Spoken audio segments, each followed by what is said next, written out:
hello everybody. So we're still getting stuff going here. We will be doing some Expanse Tabletop RPG very shortly, and I'm going to let you see the scene here. There we go. And look, you can see your chat on the screen and everything. Hello, Veritas. Hello, Winter. Wow, and Scarlett and Candor and Final. I'm going to push the button that lets everyone hear the chat. All right, gentlemen, and Naburine, who is currently AFK. You can now be heard on the internet. Hello, internet. Hello. So, we're still just getting set up because I don't know if anyone else has played tabletop RPGs, but it's a process. It is a process. It really is. But this will be session 1 of what we are calling right now Defy the Stars, a tabletop RPG set in the Expanse universe by Green Ronin.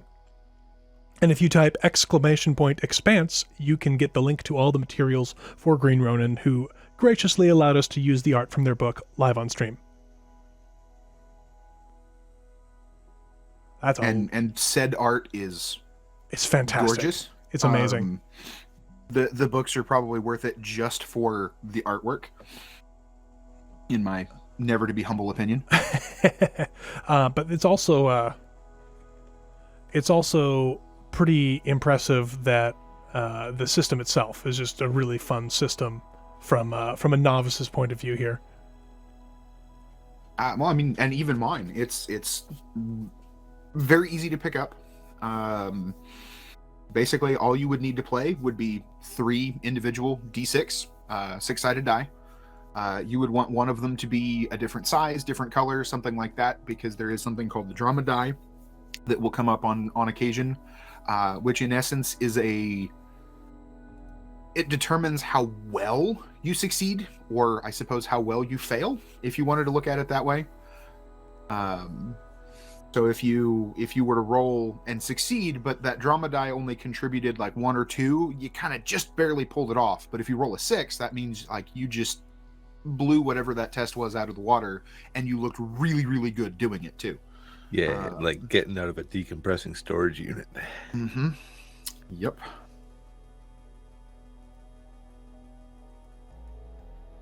I'm just glad I got my whiskey out of that one. Whiskey and chocolate. Yeah. Always get the cheese. Mm-hmm. That do you then try to give back to the people who we stole it from? I mean, don't worry about it. Terrible.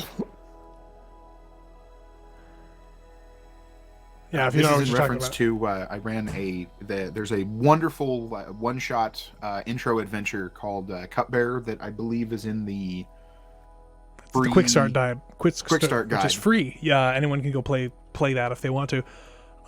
Real quick, Veritas, no, there will not be spoilers beyond book 5. We're setting this basically early book 2 is right, because it's post Eros, but before anything else happens. Before the gate. Yeah. I do have a little bit of and like as we actually get into the adventure when we're ready to start, I've got kind of an intro for the system as a whole of where we're at, the things going on in the background. So I didn't know how much other stuff DE had to do before we actually got started. Yeah, I'm waiting for everyone to be in and ready, and for you to tell me when we're good to go. We can start basically. I'm ready whenever, and it'll be interesting to see where you guys go with this. Carter is ready. I was born ready. I have no idea what I'm doing, so there's that. Welcome to tabletop. That's the way we do you're things. Ready.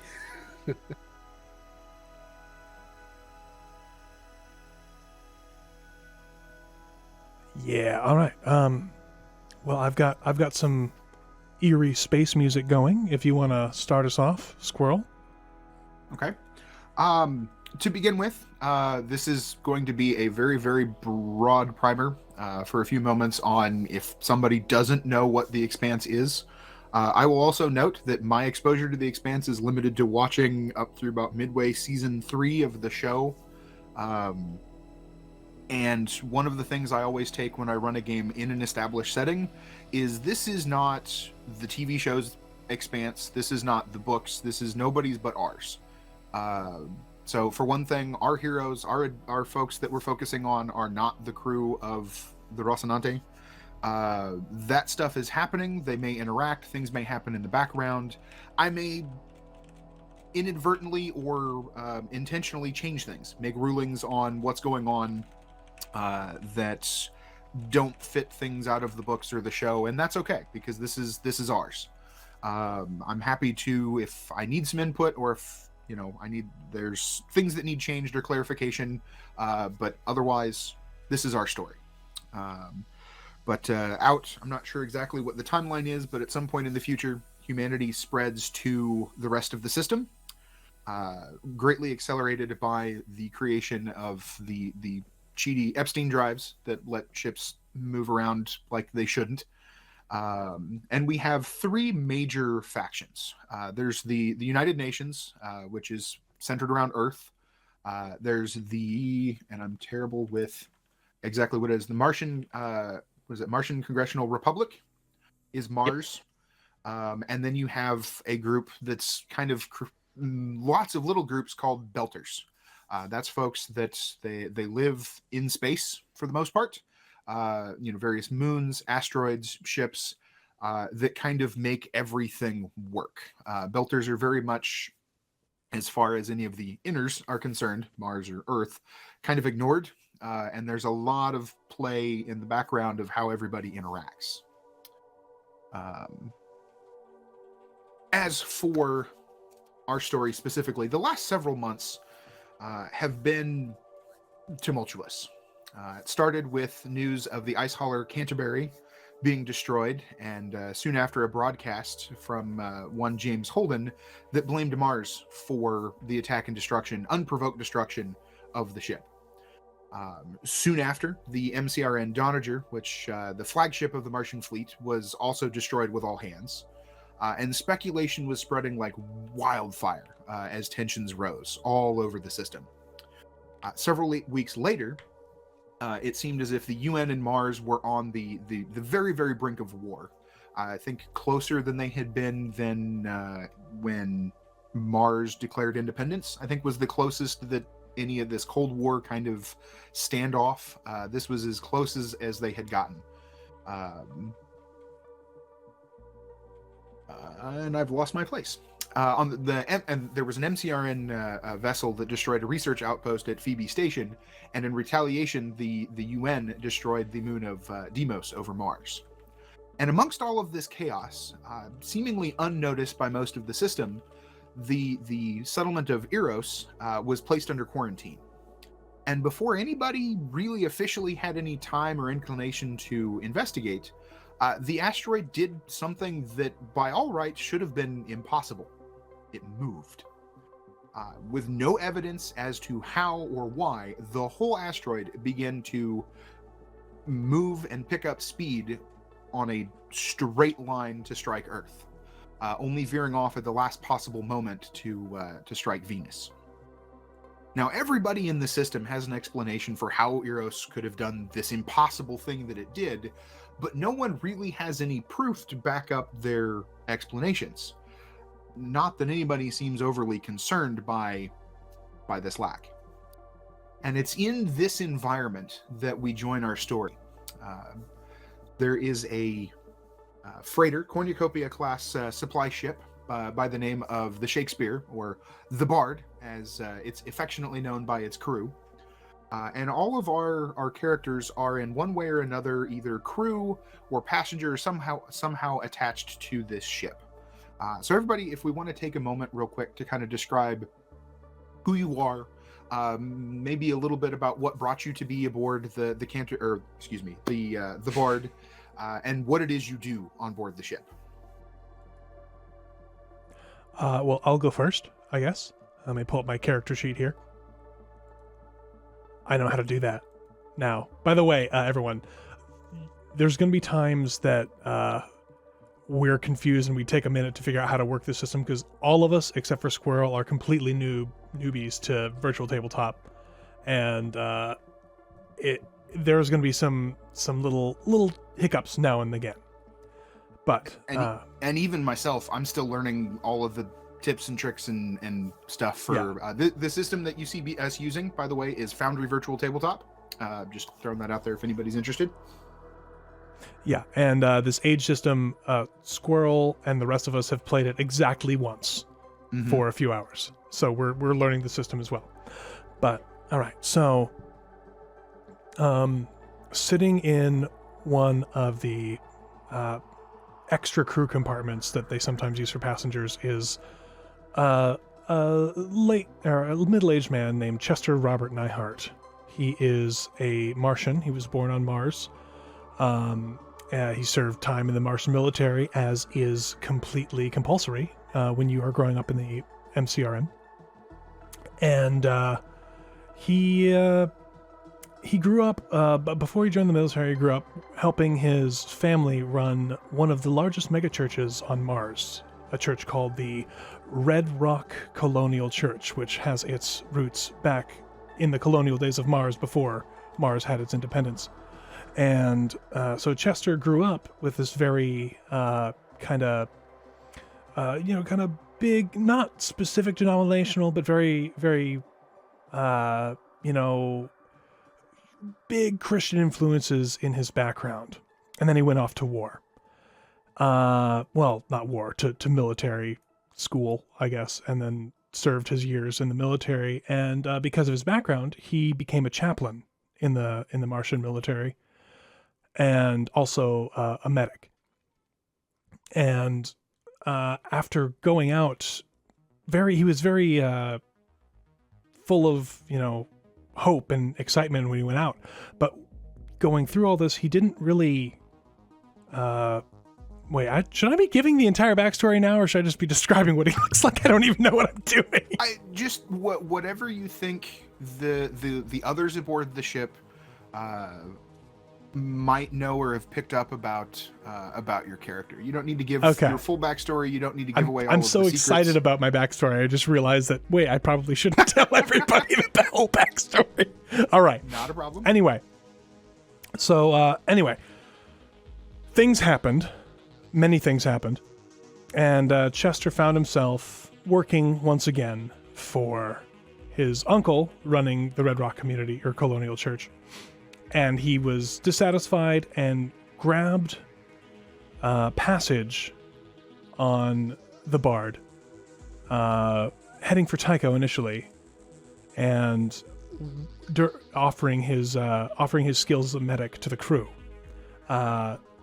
During which passage he was able to gain himself basically effectively free passage by working as a medic for the crew and helping out with odd jobs around the ship. He is not an official member of the crew, but he's hanging on, and he didn't get off at Tycho. And we're off to wherever we're going now. He is 198 centimeters, which is about 6'5" for those of us that speak American. He weighs about 100 kilograms. He's tall, he's lean, he's got a lot of, he still works his military regimen, so he works out basically everything that DirectedEnergy isn't. He is, dang it, 1 second. I gotta pull up the character sheet exactly here. Oh, so many windows. I'm sorry, people. PDFs, character sheets. So he is craggy faced, but clean shaven usually. He has brown hair shot through with gray as he's aging. And he often has circles under his eyes, still fit from his military training, and he wears coveralls all the time. And his eyes are a dark green.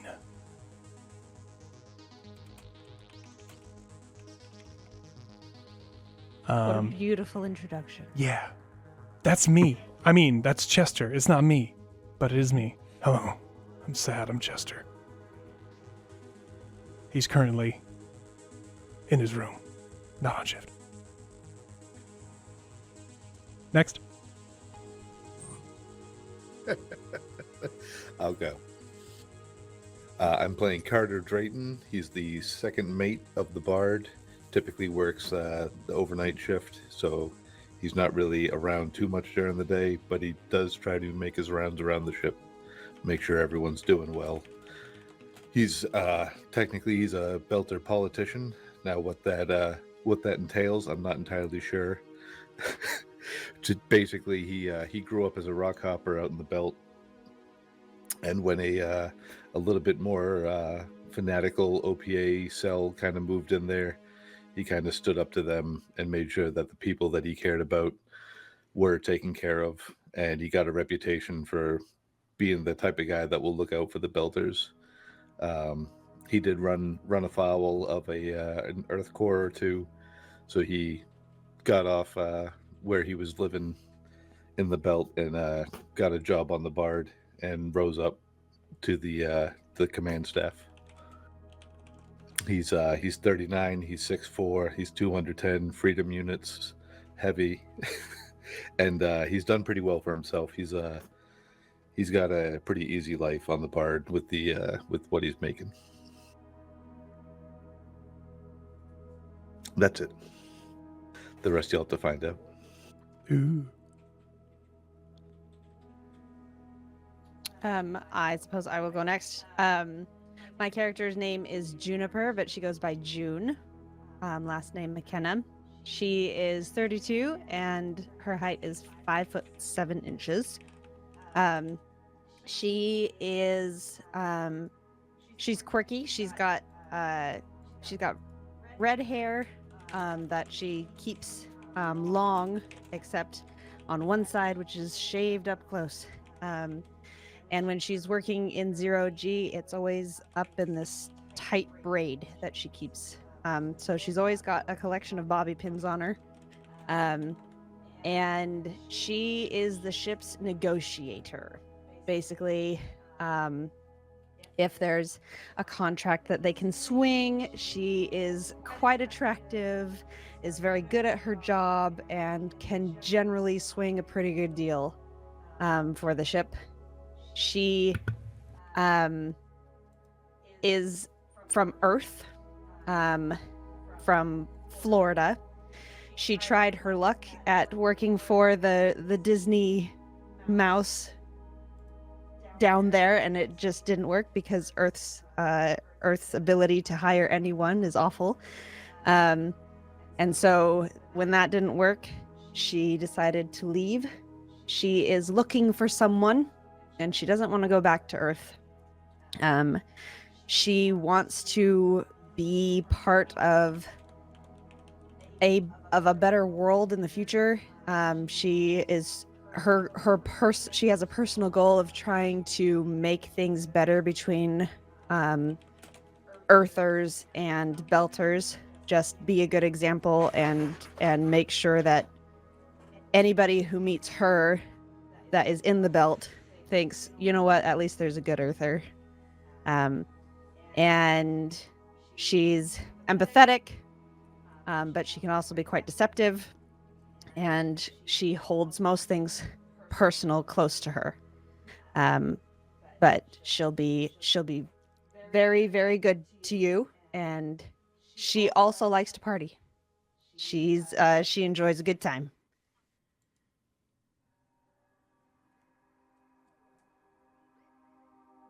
Next.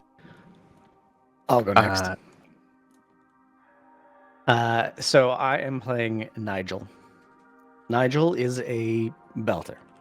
Your run-of-the-mill Belter. The one that you would probably see fixing a panel, and you would see him fixing that panel in probably 5 or 6 different places. You would be somewhere on the ship, and you would turn your head and look around the corner, and you would see Nigel again. But then you wouldn't see Nigel again anymore. Nigel is a slim build, urban, lower class Belter that would be just like anyone else, except you don't know much more about Nigel, and you think he works in the kitchen, but you're not entirely sure where he works in the kitchen. But he also fixes the panel outside your room in the hallway at night. And that's all we know about Nigel.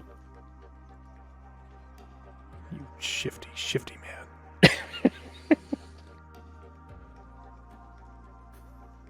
I think Candor's all that's left. Yeah, so we're going to end on a low.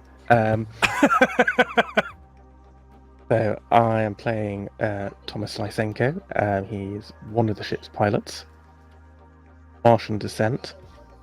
He originally was an academic. Doesn't talk about much what he studied. Eventually, he got signed on for his military service. Ended up as a pilot. Was shuffled around between a few ships because, funnily enough, when you put a academic type who's used to debating everything in a military structure, it doesn't tend to go very well. The joy of flying is pretty much the only thing although he's having some mixed feelings about everything potentially kicking off in the background while he's a civvy.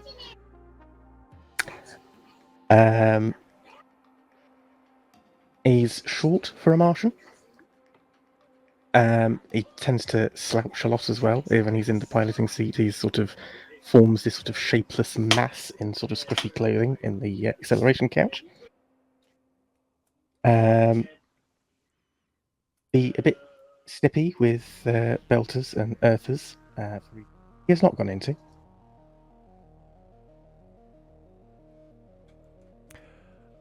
Just a quick tech note, Candor, you are cutting out a little bit on the when you're talking quietly. So if you just project from the diaphragm a little bit more towards the end of your sentences, because we're losing a couple words here and then. I understand that you've got stuff going on in the background, so you're trying to maintain stream quality, and I appreciate that. But just letting you know. Okie dokie. Right. So I mentioned he's the pilot, former military. That's most of the pertinent points at this point. All right. Okay. That is our most of our cast. There might be a couple of other folks that some other crewmen that pop in from time to time. And at this point, the cornucopia class of freighter, the standard crew complement is 250. The Bard probably runs somewhat under that, but not enough to impact its performance. It's can be kind of difficult for a ship to keep itself maintained, especially one this is more or less independently owned and operated by the captain. A woman that's probably in her 50s or so, belter, worked her way up from just rock hopping, the very, very basics, to the point that she and a couple of investors are the ones that own the ship. The ship has a reputation for getting where it needs to go on time. It's generally held. Most folks, when you would ask around about it, have maybe at least heard of it, and it's a good place to work. Captain doesn't much care where you came from, where you're going, how long you want to be there, as long as while you're there, you do your job and you do follow orders. And the last, after leaving, its last port of call was Tycho Station. Some crew and folks joined, and some cargo was transferred, and the ship is then on its way out elsewhere into the belt. For the most part, it makes runs kind of further out in the system. Every once in a while, it might skate more in system, but that can get more expensive and frankly complicated as you get closer in. So the ship normally stays a little further out. And the last several days aboard ship have been very monotonous. One day bleeds very much into the next, with various acceleration course corrections, which makes the following events stand out a little bit more. Each of you is summoned to kind of not the bridge itself, but bridge adjacent. It's kind of a briefing area that is used for official gatherings when the captain or somebody, one of the officers, needs to pull the crew together. So you're all contacted and summoned there. It's probably middle of the afternoon as far as the ship is concerned. So, anything in particular that anybody is sort of in the middle of doing when the intercom goes off, or you receive the summons? June had just taken her hair down. Ah. She's not happy because now she has to put it back up, and it takes a long time. Chester was reading through, he has a collection of religious works on his tablet, terminal, that's what they call them. And he's just kind of reading through stuff that he studied before, but he's bored and it's what he's got, and he's just currently just reading through some stuff on Hindu religions, and he hears the intercom go off, looks up confused because he's not really a member of the crew, but he kind of shrugs, gets up, looks down at his coveralls, which have a couple of grease stains on them, looks over at his closet, shrugs again, and walks out the door to head off to where he's been summoned. Carter was actually sleeping, so he'll probably be a few minutes late to the meeting as he has to get up and pull his jumpsuit on and run down the spine of the ship. Nigel Thomas. was on duty somewhere near the kitchen, we think. Looks down the hallway, and someone he was talking to mid-sentence just realizes that Nigel's not there anymore. Thomas was on watch. He was just sat watching the instrument overseeing his journey. So he probably just flicks on the autopilot. Maybe sends a quick message to somebody just to keep an eye on things, and he heads off to the meeting. Yeah, I'd say like you would receive your summons, and like the ship has multiple pilots. Yeah. And so one of the others is sent to relieve you, and you're told to, you're supposed to report to, it's like the secondary operations, which I didn't get this, but I have a map for the ship, but I didn't get it pulled in to put up there.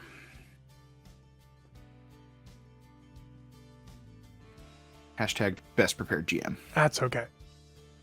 I'm already having a lot of fun. But everybody, you all start to trickle in, and you see the ship's first officer, who you would all probably at least know by sight, some of you more so than others, gentleman by the name of Elias Hall, Belter,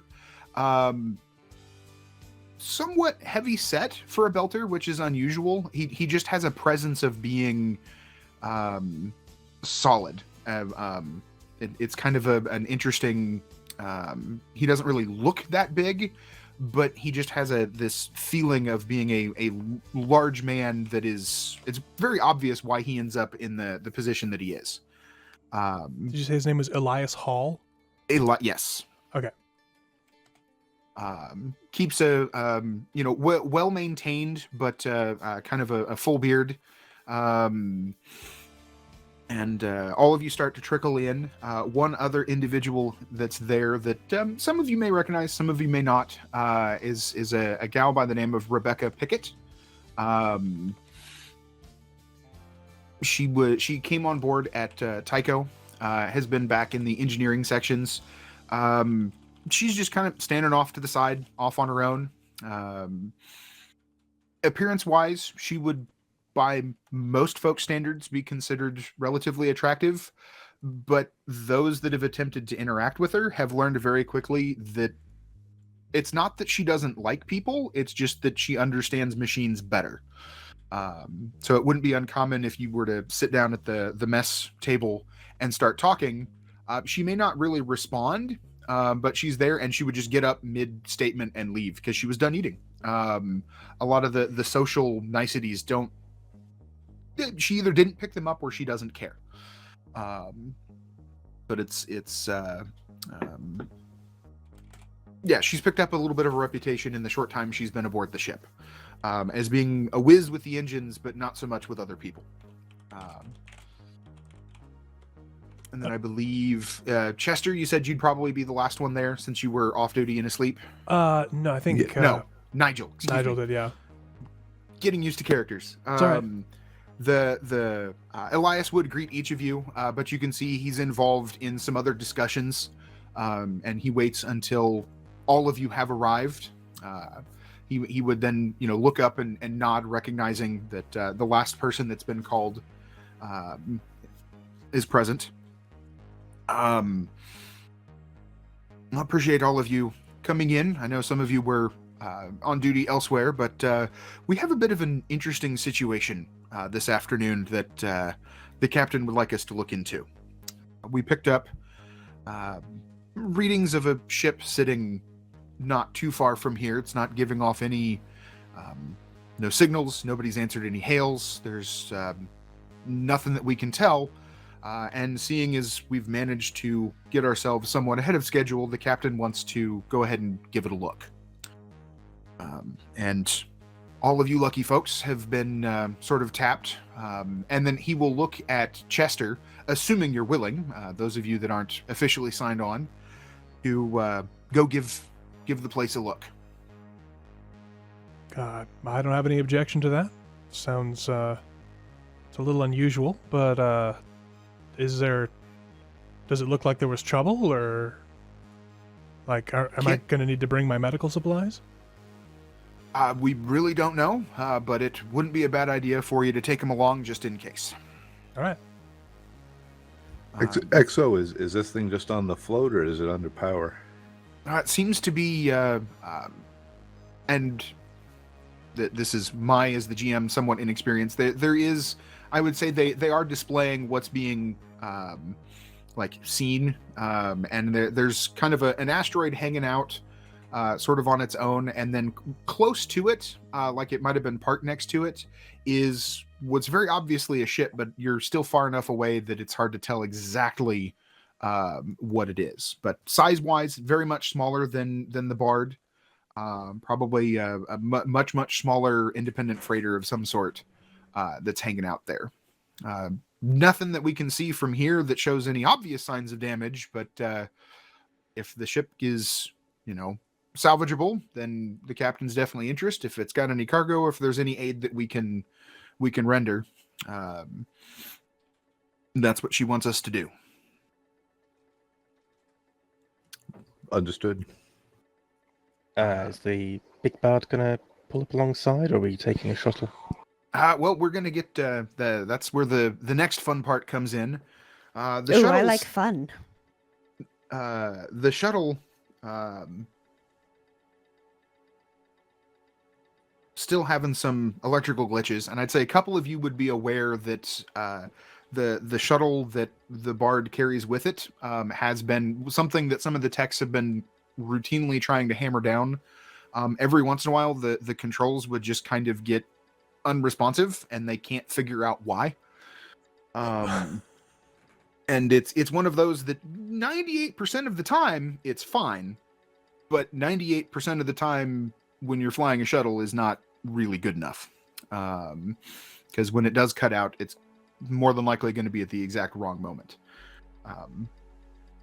But it's still having some electrical glitches, so we're going to pull up as close as we can, and y'all get to take a walk. Oh, joy. That's my favorite. I didn't bring a suit. Is there one that... We've got plenty of extra suits for you, Chester. Don't worry. All right. You ever used an EVA pack? Only in basic training, but I think I can work my way around it. Might need a refresher. We've got your back. Don't worry about it. Thank you. Chester is looking slightly less comfortable about having volunteered for this, but isn't backing out.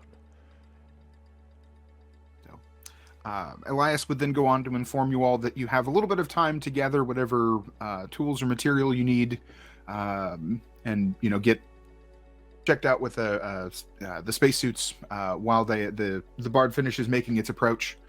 So you have a little bit of time to collect what you need.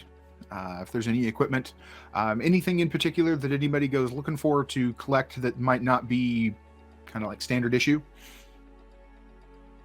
Well, I do know that June, the only reason June would be going is the possibility of having to negotiate something with somebody on the ship.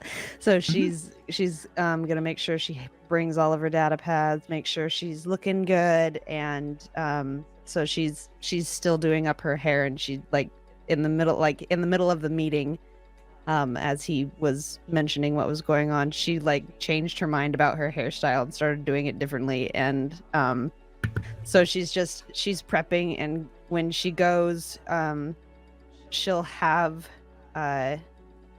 probably have a notepad with her, like an actual notepad. Mm-hmm.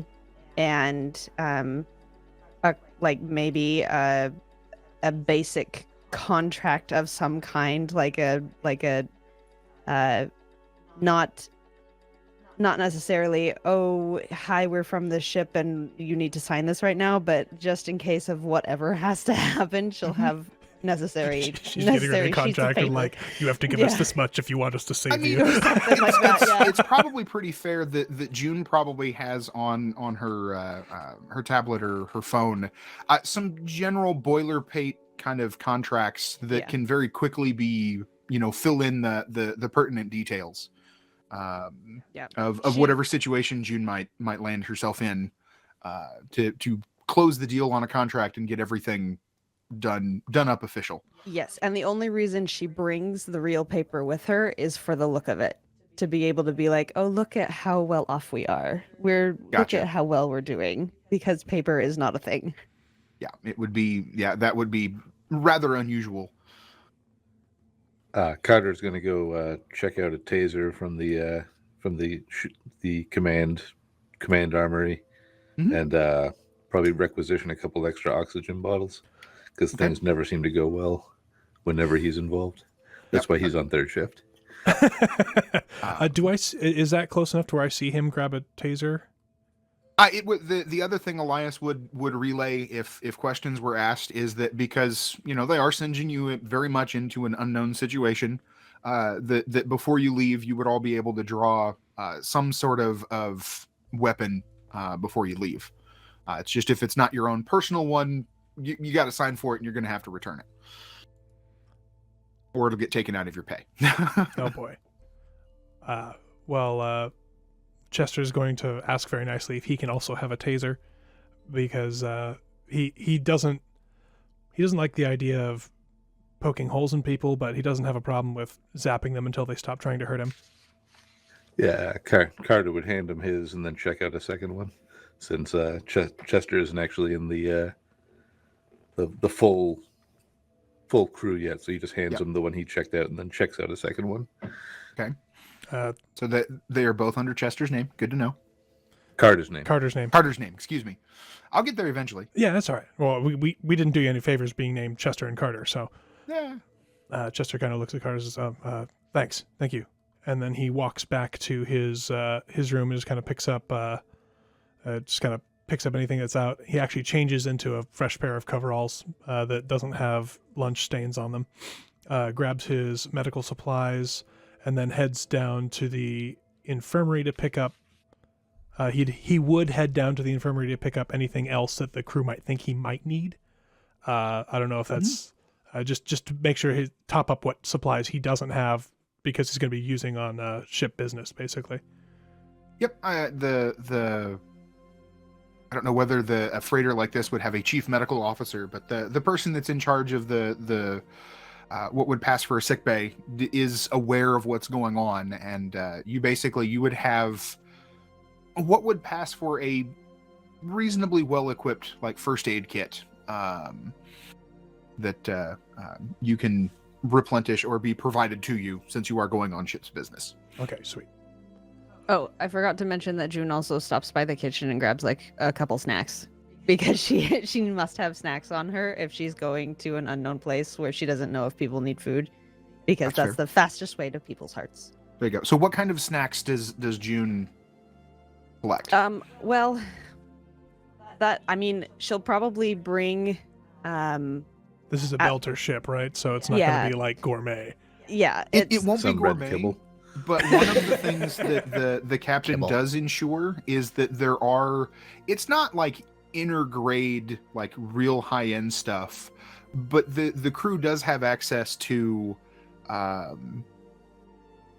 It's not just like basic sustenance. Right. Well, I'm- she'd probably get a couple of their version of granola bars or protein bars. okay.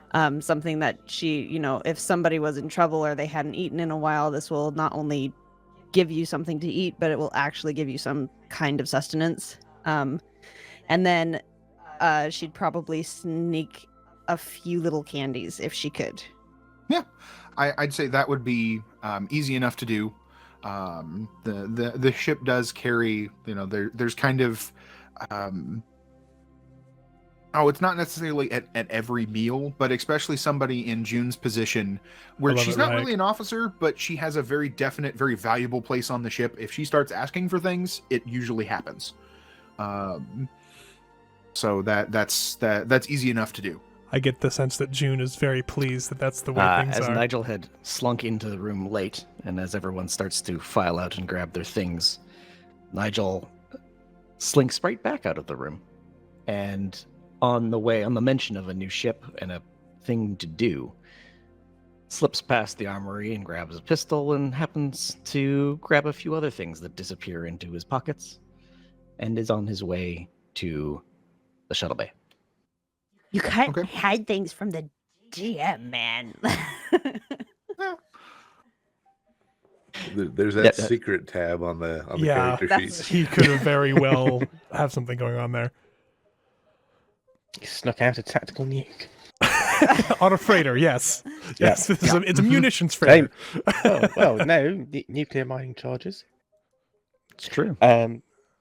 So Thomas, I think would probably take the approach of I'd rather have something and not need it than need it and not have it. Irrespective, to be honest, of his personal ability to use it, it's more a reassurance, anxiety thing. So he probably collects things like a multi-tool, probably some kind of big knife, handgun from the armory, ration packs, maybe some synthetic rope of some description.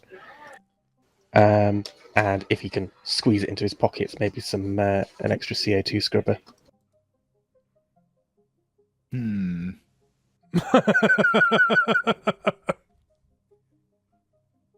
I think probably for something like this, since you're going over in just a suit,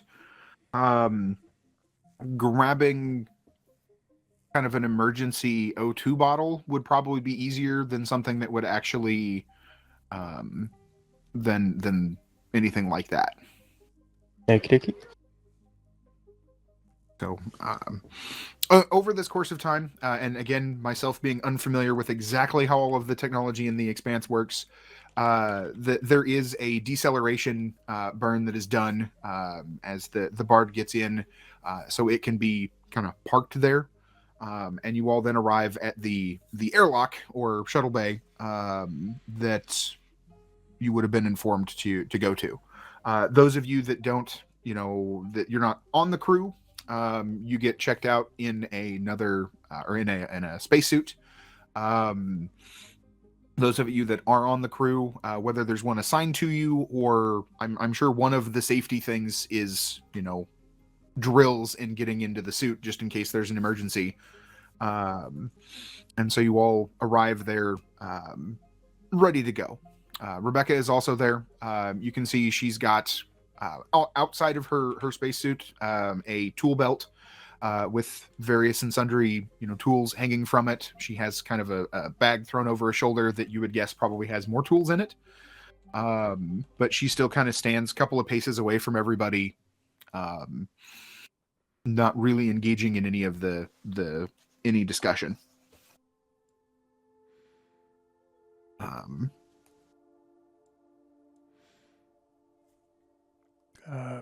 So, kind of taking charge as the second officer. I go ahead and I double check everyone's suits that's on the party, and then kind of looking around to them. I kind of describe that Nigel and Rebecca will go over first. I'll be in the middle with Chester behind me, and then June taking up the rear.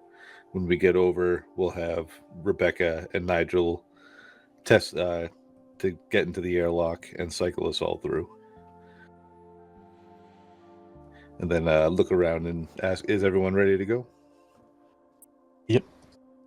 Chester is Nigel just nods. Chester's takes some deep breaths, kind of closes his eyes for a second, then looks over at Carter and says, "Lead on."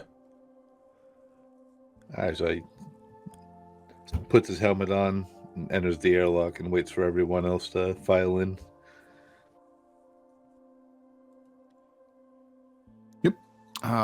So cycles through the airlock, and and then we go across. Yep, the Bard gets close enough that it's not an overly challenging jump. Does anybody in particular have any uncomfortableness in a situation like this? Or is everybody pretty much, like, when you operate in the belt, making jumps like this are not everyday occurrences, but it's not exactly anything totally unusual. This is the first time Chester has been in space since he was in the military, and it's the first time since he was in basic training that he's done kind of an untethered EVA out from one ship to another ship. So while he's going through, he's just kind of looking at the stars. He doesn't panic or anything, but he's just very, very, very aware of how small he is. Mm-hmm. I would say at this point you were all, like, the communications between your suits would be tied in. So you would have the ability to, like, mute and unmute yourself. And there's let's see. So the jumping order was Nigel and Rebecca, and then myself, Then Chester me. behind me, and then Juniper taking up the last spot. Okay. So Nigel, you go and accelerate out. The spacesuits have, I believe, some limited, thrust ability. It's not a lot, but you don't need a lot. And you go to make the jump. It's disorienting, but I don't think it's enough that would really throw anybody off unless you feel that something like this would disorient your character.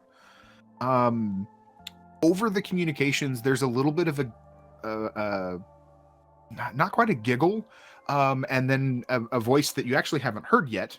It's Rebecca's, just sort of almost to herself, forgetting that the microphone might be on.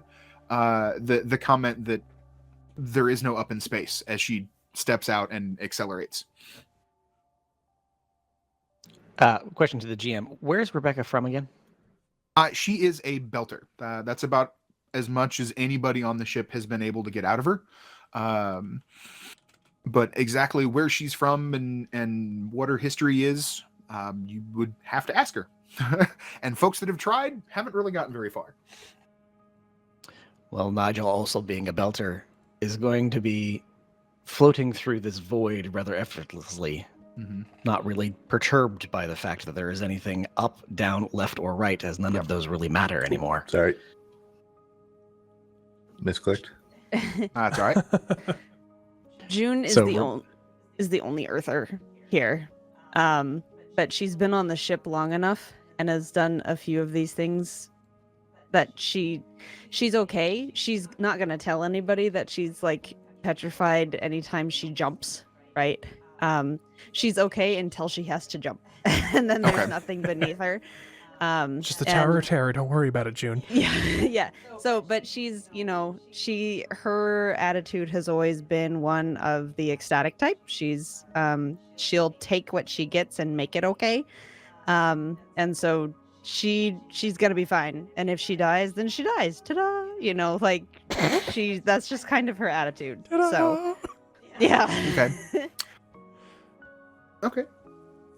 So some of you, there might be a little bit of a pause. This is certainly not any, like, military, Welcome to the banana deployment pad. sort of thing as you get to the edge and have to actually go out into nothing and then, appreciate that. hit the button to accelerate a little bit. And there's that brief split-second moment where before nothing happens, or as nothing happens, and then the little puff of thrust kicks in, propelling you forward, giving you some amount of control. Everybody go ahead and roll. This will our first actual real roll. Oh no, Scarlett beat us to it. Well, that's why I said official real roll. This is going to be a perception seeing. So if you do have a focus in seeing, that will give you a that will apply. Ow. Let me just run back up here. So let's see, we got a 7. Very nice. Okay. I don't know what I'm doing. Now I see the roll. see your but character I don't know what sheet. to do. Pull up your character sheet. There are some dice by perception. If you have seeing, you can click on that. But if you don't have seeing as a focus, there you go. Okay. Well, I suck at seeing. That's okay. So, it's basically now that it's your first opportunity to actually see the ship. Getting close enough to space jump across is, relatively speaking, pretty close. And so this is kind of determining what you pick up on. The ship that you're jumping towards, you can see all of you would make out the fact that it's a little bigger than a large ship's boat, or maybe a drop ship. It's likely a small modified freighter of some sort, 30 or so meters long. It's not very big. For reference, for those that might be interested, the Cornucopia class that is the Bard is 270 some meters long. Big Bard. It's a big ship, so there's a definite this thing is small compared to that, and there are ships that make the Cornucopia class, the Bard, look tiny. There's a very obvious cone for an Epstein drive sticking out the back, which would explain possibly, at least physically, how it got here. The circumstances are still a mystery. And then let's see. We got, I'd say Thomas definitely picks this out, as does Carter. Yeah, I'm too busy looking at space. Yeah, and reveling or just concentrating on looking at the airlock that you're jumping towards, just making sure June's breathing. Yes, just I'm in a straight line. I'm gonna get there. But I would say Thomas and Carter, you're let's see Nigel's roll. Yeah, Nigel, you're just kind of hanging out. Yeah, you don't pick up on some of this. But the two of you see the ship. It's very obvious emplacements for PDCs, as well as, I would say, Carter, this is more on you than even Chester, or than not Carter, excuse me, Thomas, as opposed to Carter.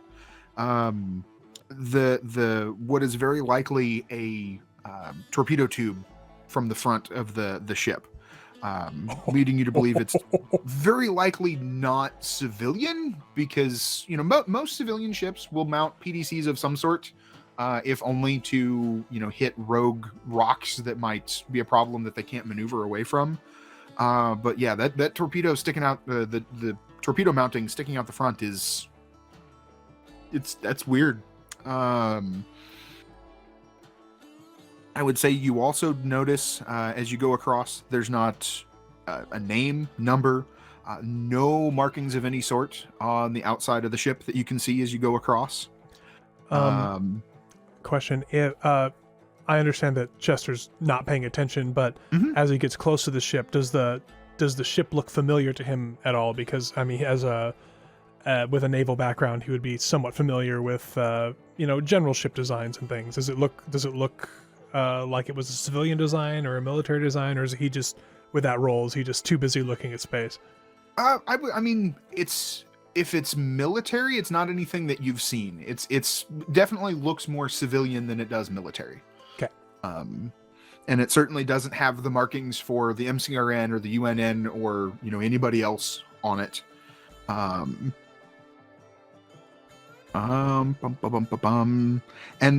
before you left, you also would have been informed that the ship it's reading cold. So there's no heat, no nothing that you can tell. And just a comment again, there's been several other attempts to raise them via radio, and no response to radio or type beam. If there's anybody home, they're either not looking out the window or they're not picking up the phone.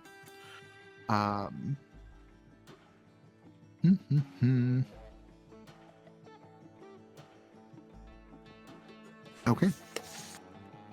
You arrive at the airlock. Nobody's gonna say anything they noticed. I didn't see anything. I know you I did did notice. I'm keeping it to myself because I don't want to freak out all the other people that probably didn't notice. Well, I mean, Thomas is probably just going to go, just sort of, without realizing, go, huh, it's armed. On that, Chester's gonna what?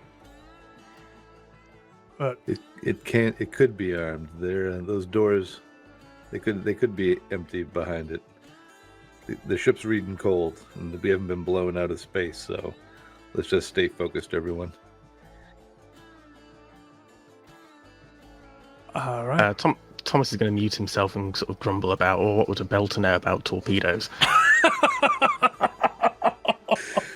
Carter's going to ignore that because he didn't hear it, and he's kind of going to look at Rebecca and point at the airlock and ask her, "Is there power? Can you cycle that open, or do we got a manual? Do we got to go manual on that, Rebecca?" It certainly, there's nothing there that would indicate that you can just hit the open button. So there is going to need to be a test rolled. It'll be a intelligence technology test in order to cycle, get the airlock to open up. So that would be Nigel that would run that. Well, would it be Nigel or would it be Rebecca? I mean, Los Dos, right? Yeah, if either one can help. Well, I'm just saying, Rebecca brought tools. Yes. Nigel brought a pistol and other sundry accessories. I wonder who would have given him the idea that shooting a door could open it. You know, I did hear about this saw it on one a Martian VOD Marine once. I would say there are rumors of such things. Most people put it down as, nah, it can't happen. So are we all just standing on the hull outside of the airlock right now, basically? Yeah. Well, it's, okay. Let me. I'll take... Rebecca would after poking around a little bit, there is some residual power there. Ships do have batteries when they're running kind of cold.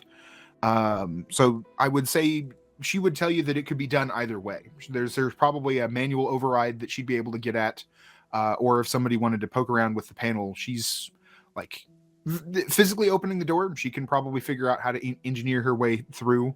But there very likely might be a way to just get it to open on its own. June is unobtrusively just trying to make sure her hands and her feet are on the hull in some way. Yep. Well, as you approach, your mag boots do lock. with Nigel being there with Rebecca, can Nigel poke at the panel a little bit? Sure. Go ahead and roll a intelligence technology test.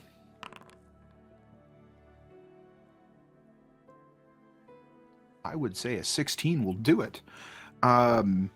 You poke around, start navigating through the menus a little bit, and you manage to find and get your way through. Like there is a sort of an emergency override for a situation very similar to this, when a rescue party might need to gain access to the ship. Usually there's a password or something associated with that, so just anybody can, not anybody can get through. And it's that sort of thing is supposed to be limited to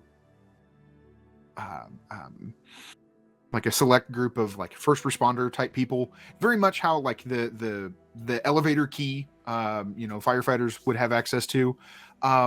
Let's be honest, Nigel probably knows a lot of those codes and cycles through them pretty quickly, the common ones that get used. And I'd say on the second or third one, as far as anybody else can see, he just starts like typing away and punching in some codes, and the first couple get rejected. On probably about the third, light goes green, and the door will indicate that it's ready to open. Hacker man. How big is the airlock on the end? Like, is it big enough to for all of us to go in at once, or do we have to cycle through? I'd say you probably all could, but it would be tight. Hey, friends, would- you want to get friendly? You would be packed in like sardines. I can wait out on the hull for a little bit. So, Chester is still kind of looking around at the ship. Does he see any evidence of like battle damage or anything? Go ahead and know that you can roll another now that you're closer and you're kind of beyond focusing on getting there. Go ahead and roll. It'll be another perception seeing test. No, I mean there's not any. You don't see any holes in the hull. Certainly nothing that would be. You've probably seen a little bit, so you would know that if a ship did take a torpedo hit, there's usually very obvious signs. Giant and holes even- in the hull. Yes. Yeah, really. And a ship this size, if it took a torpedo hit, there would probably not be enough left to, put into a lunchbox. If you could collect it all. And even, raking a ship with PDCs is usually pretty obvious that it's taken hits, and you don't see anything. It's just sitting here. I'm gonna look at Thomas. Hey, Thomas, stay out here with Juniper and Chester. Me, Nigel, and Rebecca are gonna go in first and check out the immediate insides. Once we're in, we'll cycle you guys through. Roger that. Check the door. I don't like the fact that this is armed without a name in the middle of nowhere. Yeah, it's definitely shady. I didn't even notice that there wasn't a name on this ship.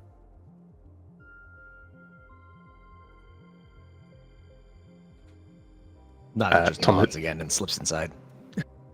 Thomas is just sort of going to do that slightly taken aback, blinky look as if, how could anyone miss that? Because he's that kind of annoying person. Myself would and note- Rebecca will follow Nigel inside the airlock. It's also reasonably well known amongst pretty much anybody that bounces around other than like your first time out. Not having a transponder running, usually considered very, very illegal by anybody that would consider themselves law enforcement. It's would raise lots of eyebrows. And that's usually the kind of thing that is tied to like the battery system, so it would continue to identify the ship. Unless something went horribly wrong, yeah. What was sort of the craftsmanship like on the weapons refits? Just out of if I happen to notice on the way in, are we talking sort of, somebody's obviously put some time and effort into installing these systems, or has it been somebody's leant out the side and welded things on? This has been reverized. Pretty much. Which was your role? He had the 20. The 20 with the 6 on the Andromeda. Yeah. He knows everything. You would have definitely picked up on the fact that if the ship were built without weapons and they were added later, whoever added them did a very good job. That or it came with them. I'm not going to pass that information on. I'm just going to sort of go quietly to myself. Okay, so a couple of you make your way into the airlock. Sorry. Once we get into the airlock, is it like just emergency lighting? Is the full lights on? It like, is. Does it appear to be completely powered down to just bare minimum? It's Or just. is it? Are you looking at just the interior of the airlock, or are you looking like there'd be a small window in the airlock? Are you kind of then looking through that into the rest of the ship? Both. Okay. Because I'm physically in the airlock and then Okay. trying Go to see ahead. in. Roll another perception seeing as you're trying to, because the window's pretty small, and you are then in a helmet. In the airlock, there's not any extra light. In fact, there's no light in the airlock. And then trying to look through the window, the first thing you realize is you're getting a lot of glare from your own helmet lights, and so you click those off real quick, and there's not a lot of light coming from inside either. Okay. You can see some dim, might be emergency kind of panels, but nothing. There's certainly not as much light as there should be. So, not wanting to freak out Rebecca because I haven't really interacted with her, I just kind of nudge Nigel gently with my elbow and unholster my taser as we're waiting for the inner doors to cycle. Nigel gets the hint and pulls out the pistol. Okay. So who is actually interacting with the interior, the basically the panel to cycle the airlock? Did you have That'd Rebecca be- do that, or No, that'd be Nigel again. Nigel? Okay, Nigel, one of the things you notice pretty quickly is that you are getting indications that like the other side of the airlock, the inside of the ship, is currently not pressurized. And so there's actually, like, it basically, if you want to pop the inside open and have both doors open, it'll let you do it. So I hit the keypad a couple of times. I look over at Carter and I say, "There's no pressure inside, boss." Well, that simplifies things. Let's get everyone inside and off the hull of this ghost ship. So then I pop open the inside door, leaving the outside door open too. Okay. It's then, as folks then kind of start to make their way, that it's clear the interior of the ship is in vacuum. Interior is dark, save for some luminescent strips of emergency lighting that's spaced out. A dark shape looms off to the right as you enter. There's something there drifting in the very limited amount of gravity just outside of your field of vision as you enter. And we're all entering at the same time at this point, like kind of. Well, in the they same... would still be ahead of us, but Right. Mhm. yeah. Shine my suit lights down that way. Well, yeah. As you step in, I assume you're taking point. You're one of the first Yes. ones in, and you kind of catch out at your peripheral vision that there's something in the dark, and you go and shine your light, or you swing your helmet around, then realizing that your helmet lights are still off, so you click them back on.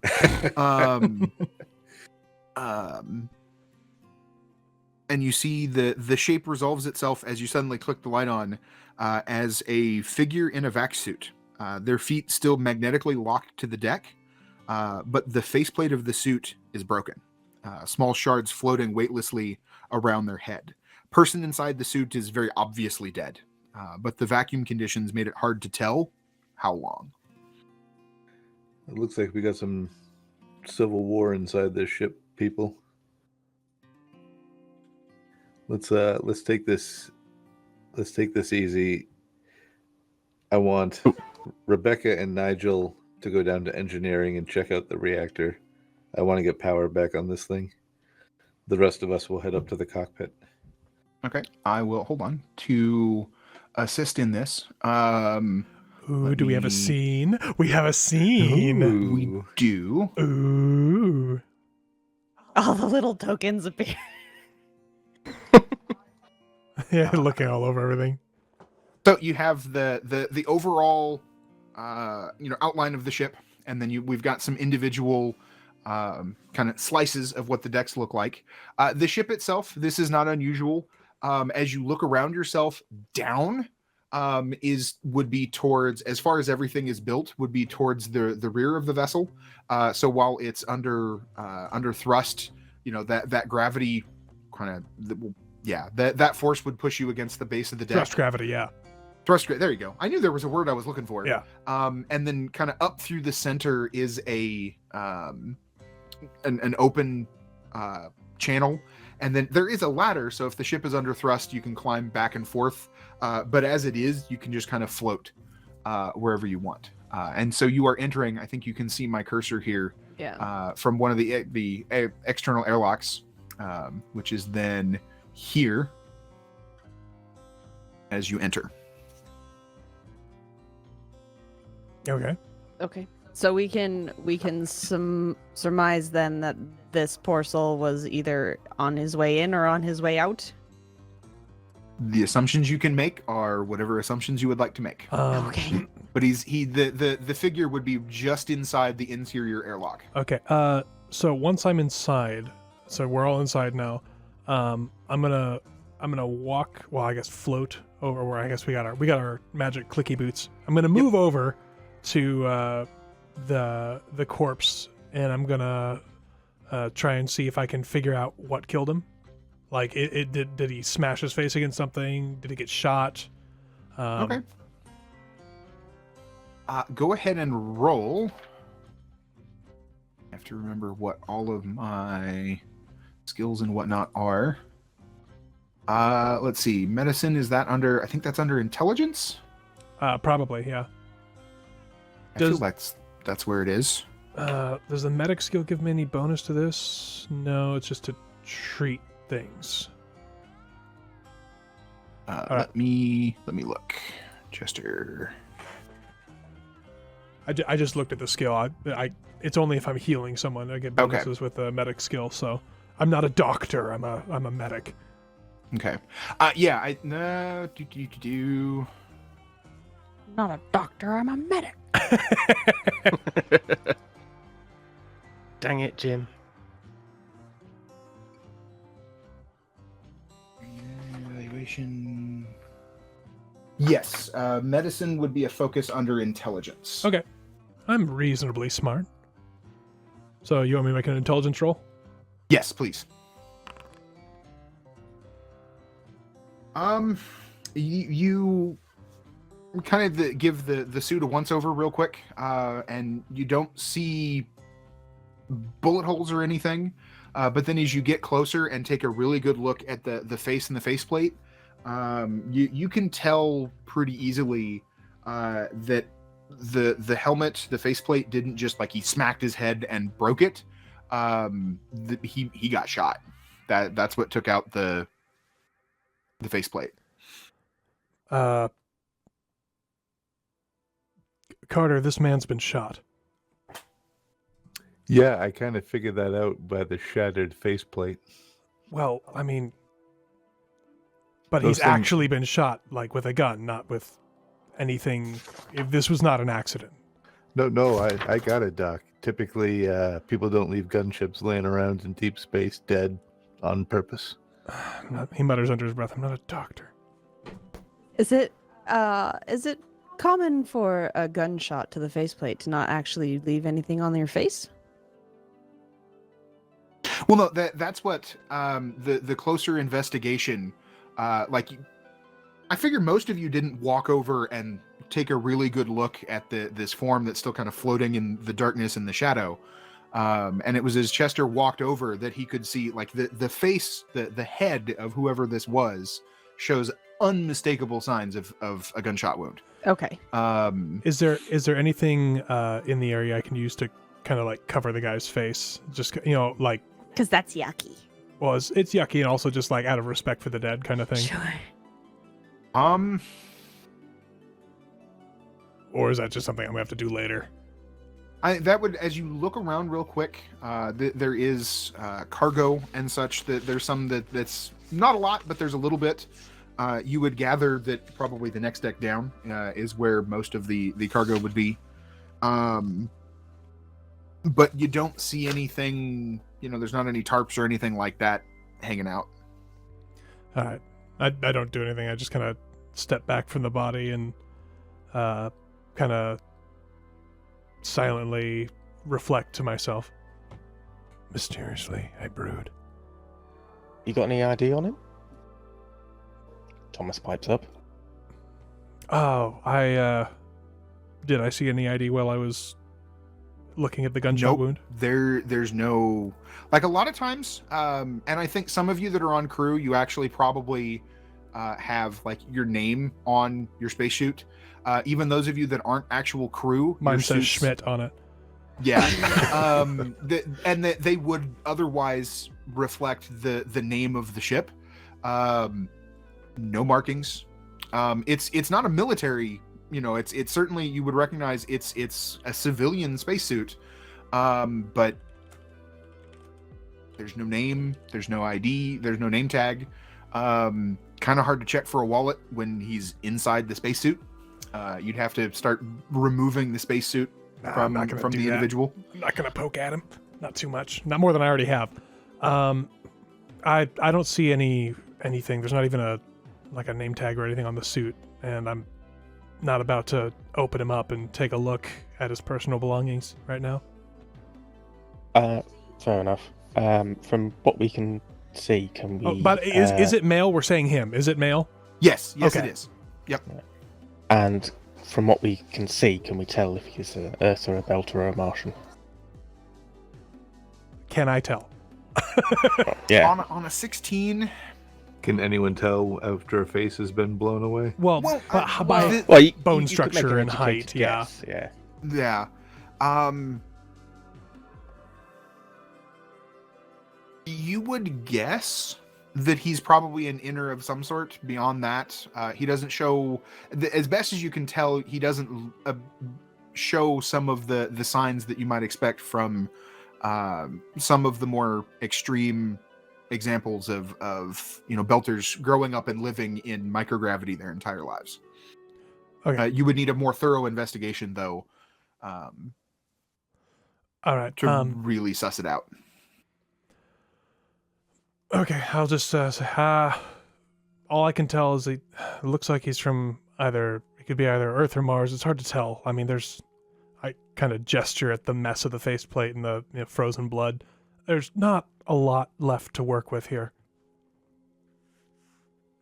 At this point, Carter kind of turns to look at Nigel and Rebecca. I think it'd be a lot easier to determine all this stuff if we had lights and power. Yes, boss. I would note, as you turn to look, Rebecca's just kind of standing there as she came in, and right now she's just staring at the body. June is kind of just standing back near the airlock, but away enough so that she doesn't magically float back behind it, because that's she's scared of that. And she just she looks over at Carter and is like, I don't think I am of any use here. What would you like me to do? Can I just stand here? Can I stand here? Carter, can I stand here? Why don't you come stand over here away from the floating dead body? Oh, that sounds like a good idea. Thanks, Carter. I'll do that.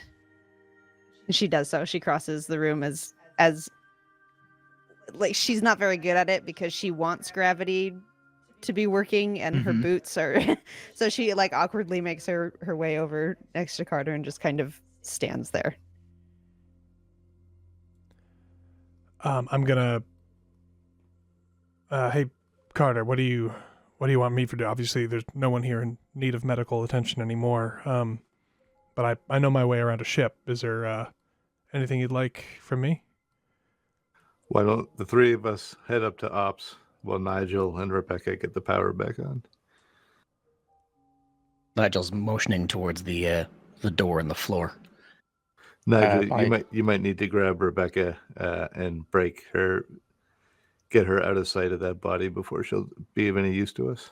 For the first time, I realize that Rebecca is locked on the body, and I kind of move over to her and I kind of put my hand on her shoulder, well, on my suited glove on her suited shoulder, and be like, "Hey, you okay?" She will there's a nod. But she doesn't say anything. She's still looking right at the body. Hey, Becca, why don't you come and stand next to me? Standing is fun.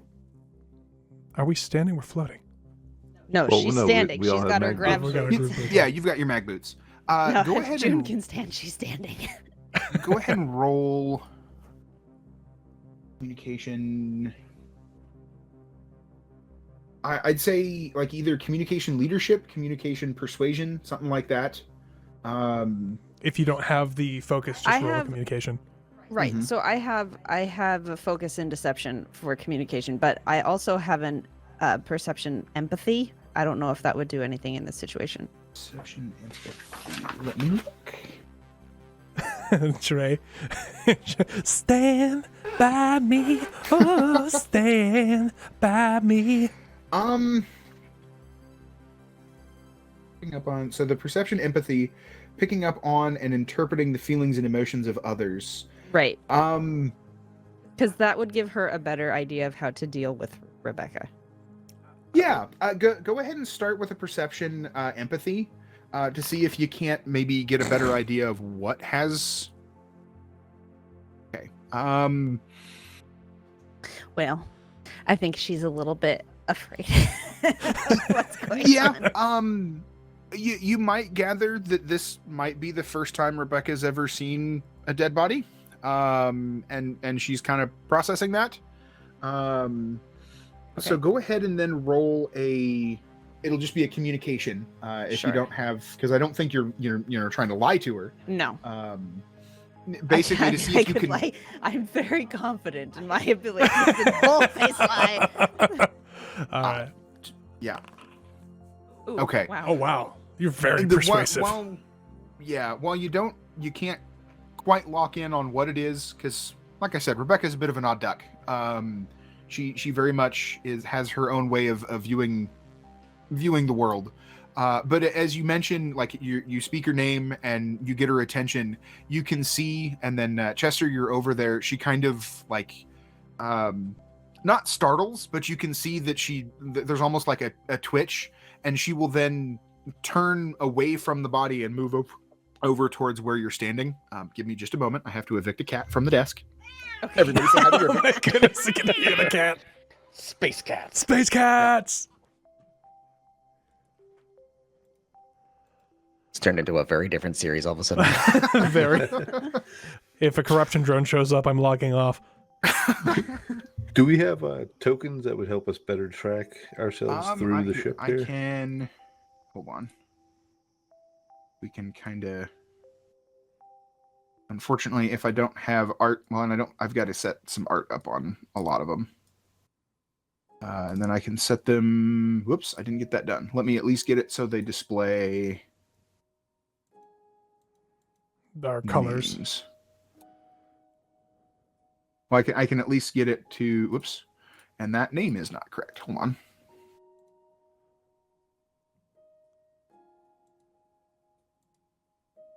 So let's see. I believe. Yeah. Well, dead body guy was over here, so I'm gonna move. Oop. There we go.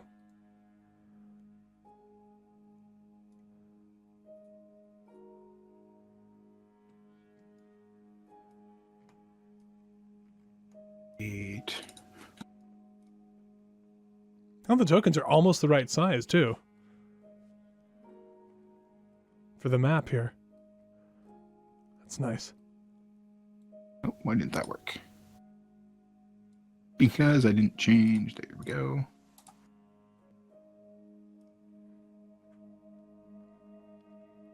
I'm very, very intentionally not going to my Ships of the Expanse book to try and figure out what ship this is. I do appreciate that. She's little. If you ever do have, like, if you think as a player you might know something, feel free to ask me, hey, do I know?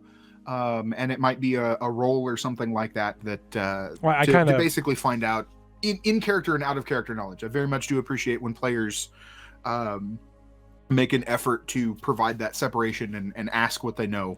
Yeah, I figured Chester doesn't know because he didn't, like, I asked you if I could tell where it was built, and you're like, he didn't know. And so it's like, he doesn't know. Yeah, I'm pretty, like, other than some of the exterior features and the lack of a name, it's a relatively nondescript little, very small freighter. It's not the kind of thing that would probably make you a lot of money, but it would have some cargo capability. You can draw whatever conclusions you would like. Yeah. From that. And Chester didn't see the weapons on her. All he knows is that Thomas said she was armed. Yeah, I would say the PDCs are very obvious. It was the torpedo tube was a little bit, because it was kind of it's not camouflaged, but it's not as obvious as, oh, hey, look, it's a big gun. Because the PDCs on the vessel are not like those on, for folks that've watched the show, the Rossi, where they deploy. They're just out. It's very odd, would it otherwise, if you weren't focused on, like some of you were, on just getting across the void, they would just be there. So you probably, like, as you were standing there, you would have seen them waiting to go in, but flying across, you didn't pick up on them. The ship's like, look at my guns. And I need to make a token here. I just realized. Oh, for the corpse? Well, for Rebecca. For Rebecca. Rebecca's got to be standing I was next like, to me. I know where she is. Wait, did that not? Juniper is the blue one, right? Yes. Oh, that's weird. I can only see Carter's That's token strange. on. I can see alt tab everyone's. to the. Yeah, I might need to just hit F5. Rebecca's floating in space right now. Okay. Let's see. She is over, and like as she approaches and stands there. You can scale it to 0.5 and it's like perfect size. If you go to the good call. go to settings, Image. Scale, update token. Yeah, settings, image, scale, update token. And you can make it 0.5. Oh, and June is a pretty blue. That's right.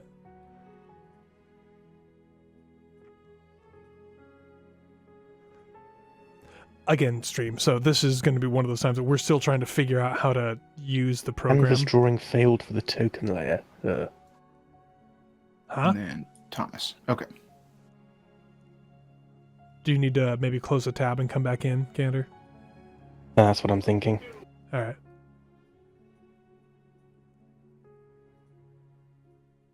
Well, we are. I'm trying to been keeping an eye on the time. We're probably about 5 minutes or so from when I was going to call a quick, like a 5-minute break. Mhm. Do we want to go ahead and take that while we get tokens sorted out? Yeah. I'm going to go and check on the kids. Yeah, and I can actually freely interact with chat in just a moment. While I'm going to go grab a drink of water. Why don't you use the water bottle at Well, let me hold on while you're doing that, so we don't just leave people with nobody. Hold on. I have not been paying attention to chat, but I will go grab it real quick if anybody has any questions for the Game Master, such as I am. And I will be uploading this to YouTube later, so don't give them too much information. So where's the secret gold hidden, Squirrel? I'll be right Where's back. the secret? What? I'm sorry. The gold. Where's the gold on the ship? You guys have stepped like 5 feet into the ship and you're just standing here, so you haven't really looked for anything. I'm not going to give you anything like that for free. I know, I'm just teasing. Well, Carter made the mistake of sending Nigel down to the cargo bay first, so You were supposed to go with Rebecca. Rebecca is the clearly competent mechanic right. who's never seen a dead body. I would definitely note that you would have heard through the officer grapevine that Rebecca, it took a little time for the chief engineer on the Bard to warm up to her, but she's definitely she's already been in and fiddled and tweaked a little bit, and you've already heard glowing reports of long term what she could probably do for the engines of the Bard. The Bard's been in service for quite some time. It's been a long time since he was new, and the efficiency numbers that the engineer is reporting as possible they are very excited at the possibility of having her long term. What's I see the little red annotation marks on the map. What's that size supposed to represent? Is that 5 meters? Oh, let me. No, the 2 meters. 2 meters. Okay. Yeah. I'm just trying to wrap my head around what, as we go through maps. I'm assuming those will all be scaled. Because Green Ronin did a very good job with this book. Yeah. And then, as for the combat, as we may or may not find some at some point. I'm sure at some point people will be shooting at other people. I'm back just in time to shoot. What? Well, no, the system is it's definitely it's not as much tactical as D&D can be. It's kept. I think it's very much supposed to be like fluid and more narrative than anything else. Yeah. So the distances and whatnot are. It's not a lot hard up and to the fast. GM here. Mm-hmm. Candor's gonna have to reboot his PC. He's gonna try that. It's weird that Okay. it's not loading it says it's not loading the token layer for him, which is strange. Okay. I don't know if there's any permissions you can double check on him, but I mean, if shouldn't he's affect been- anything. Chrome bug. If they've been seeing everything else, Yeah. But I'm gonna take a second. I need to step away from the computer, so I will Okay. be right back myself. Yep, no problem. Did he go through how the like fortune and stuff works in this game? He is not yet. No. If Okay, you would so- like to. Yeah, I was I'm also go going to through step it. away real quick. So chat. So the reason what he's talking about with the it's not as tactical as D&D. So like, my hit points as Chester Robert Neihart is my toughness. I have 2 hit points, and then if I get to -3, I'm dead. Basically, is how I understand it. And once you get to -1, you start progressing to -3, unless something happens to save you. Fortune here is kind of like hit points. You can spend fortune instead of taking damage. You can spend fortune to upgrade your rolls. You can spend fortune to help other people in various ways. Oh, thanks, challenge. And fortune is basically like the plot armor of somebody who's the main character in the story here. And that's why I still have the... by the way, I have the intermission screen still up because I'm just talking. We're not actually playing right now, so this is like the out of character intermission screen. So I guess I can just go live, whatever. But basically, you can spend this in lieu of, but once you're out of fortune, and then the damage comes through full. Period. End of story. And you will die because most pistols and things, even the basic weapons, do enough damage to just take out a person. Like forever for the session. Well, I mean, that depends. You run out of fortune, and then if you run out of toughness, you go down. I think fortune can be restored with like rests and stuff. It's like if they call it intervals in the Expanse. Your fortune comes back after intervals, but I don't think it all comes back all the time. Unless you have like a long interval or something. You know, it's kind of like a short rest, long rest thing with D&D, but not being experienced enough for the system yet, I'm not exactly sure how it works yet, and I'm sure we'll get through that at some point when we start spending fortune. But it's a thing.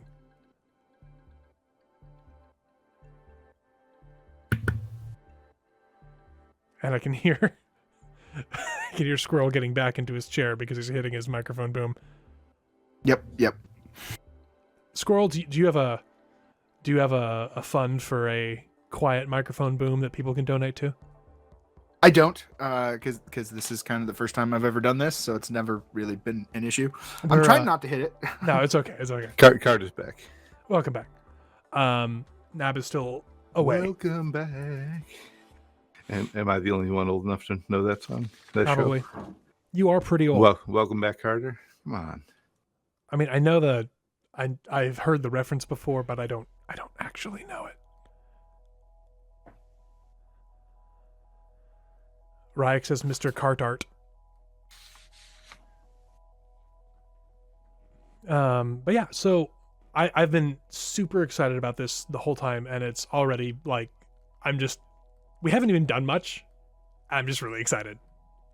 It's funny how much time gets taken up with just kind of getting set up and getting the whole narrative rolling. And I know more is going to happen in subsequent sessions, but it was I was like, wow, it's already been an hour and a half already. That's amazing. So is Squirrel back? Because I'm curious about something. Nope, I'm here. What's up? Okay, I was wondering, with these overlays, is it able to like black out where we haven't been? I can. It's Not just, necessarily for right. I was just curious if that's something that's possible within this framework. Yeah, Foundry is capable of doing that. It's just it can be a little bit twitchy, and on this scale, I didn't know how it would work, whether I covered up each deck or if I was going to try to cover up. It's the system I think is designed more for like a Dungeons and Dragons, where you go into like a cave or a dungeon, and you see a hallway and you see doors, and then you're unlocking stuff as you go. I've always been one as a GM that I kind of leave the maps out there, and my players and then expect players not to act on, oh, well, I can see that the hallway goes to the left and there's nothing there. That they put themselves in the shoes of their character and what they see. Yeah. Because it's just I've fiddled with that before, and it can be. I spend more time than fiddling around with those things than I am just interacting and keeping the story moving. Gotcha. Okay. Who are we still waiting for other than Nab? I'm Final hit? back, but I'm still having. I am here. So it looks like just Nab. Okay. And Candor, you weren't able to get the whatever that was to work. The token No, error? it's that's the error that comes up, and now I'm not. I can't see anything. I'm gonna have to watch the stream. Oh man. Weird. Hold on. Is So it- what is it telling you? I'm sorry. It comes up with a canvas drawing failed for token layer. I've googled the issue, and apparently nobody's come up with a root cause for it. It just eventually goes away. Oh Is boy. your let me- browser fully updated? Ah, oh, ah. Yeah. Nope, that's me. Don't worry. I was like, was that gonna me? Try. Interesting. When I activated another scene, it left. It didn't move. Oh, here we go. Yeah, I can see that now. Okay, so you can see that this is for anybody that want to know. It's the cover of the book. Yep. You can see what we mean about the art. The art's really Wonderful. good. Yeah. Awesome book. And then let's try coming back over here. Not Just moving you. giving me the same error. That's weird. Let me. And I pull you specifically over here. Oh, Yeah, because like his little, like the GDFNT Mhm. things, he's not even showing up on that. but that's interesting to me. Oh, so it's like leaving him in the other scene. Uh-huh. And I have the opportunity, like I have the ability to pull an individual to a specific scene, and it doesn't work. Well, I mean, it's Candor. He's always difficult. And I again, will challenge. Thank you for that raid earlier. The folks on the Foundry and Forge Discords are usually very helpful. I will have to poke them after the session to see, hey, this happened. Yep. Because I've done that before, and then they're like, oh, we want to know what was going on when you did that. Because Well, there this will is be a bug." VOD, so it'll be good. Yeah. If The specific moment something happened was after well, I assume it would be the second token was created, and something I'll in be that right back. broke. I've created 'Cause a clip I right at where we were talking to the Foundry guys, so I'll send Okay. that to you, Squirrel. Cool. It's okay. I can follow what's going on the stream. Okay, cool. Slightly delayed, and I can still hear you guys in the correct time. So Yeah, you'll just have to move his token for him. That's not a problem.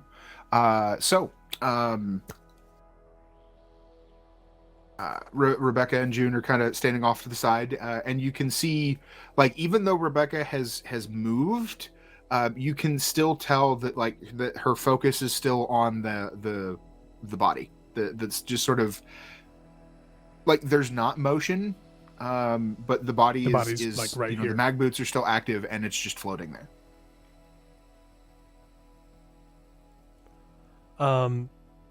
Seeing that, Chester's gonna reach down, undo the mag boots on the body, and kind of move him gently into the airlock, and then mag boot him again to the airlock floor, and then shut the inner airlock door. Okay, yeah, that's easy enough to do, and you can, if you're watching, if anybody's watching Rebecca, you can see that her attention remains fixed as you do that. And then as the doors close, like there's a lingering gaze at the door, before she kind of goes to. You can actually see her looking around and kind of paying attention to her surroundings now.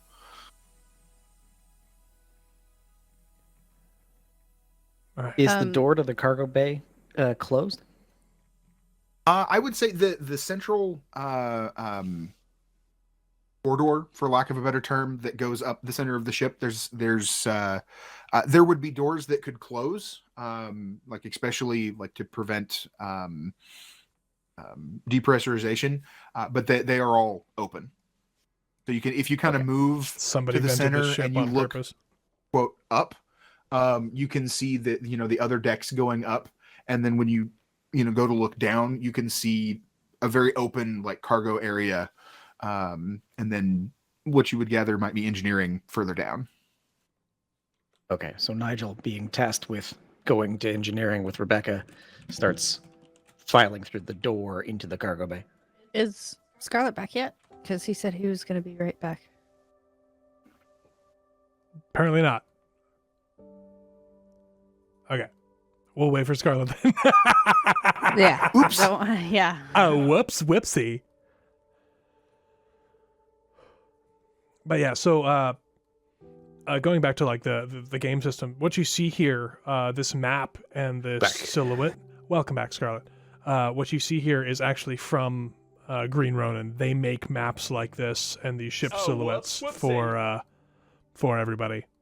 And were nice enough to give us permission to use them on stream. Yes, they gave us permission, and if you are interested in it, if you're interested in checking this out, you can find all their stuff by pressing !Expanse, just like Final just did, and that's their whole collection, and you can find the quick start guide there for free. It doesn't cost a thing. No, we're not sponsored, but we did say that we would, in exchange for being able to use their art on stream, we'd say we'd drop that link every once in a while so people would know where to go. Yep, and I would actually say the art in the book looks better. Yes. Like I had to kind of whitewash that blue in the background because it just wanted to make it black because of the way the images worked. Like you basically lost the silhouette of the drive cone. Yeah. So it looked like the art looks even better in the book. It's fantastic. I kind of like how the PDC arrays, it like truncated the guns off because a lot of time, so it's got like shotgun PDCs. Please get the bird shot. We got some torpedoes coming in. Wait, when did we end up in Battlestar Galactica? Because that's pom poms going off. But the body has been moved to the airlock and then remaglocked, and then the doors cycled closed.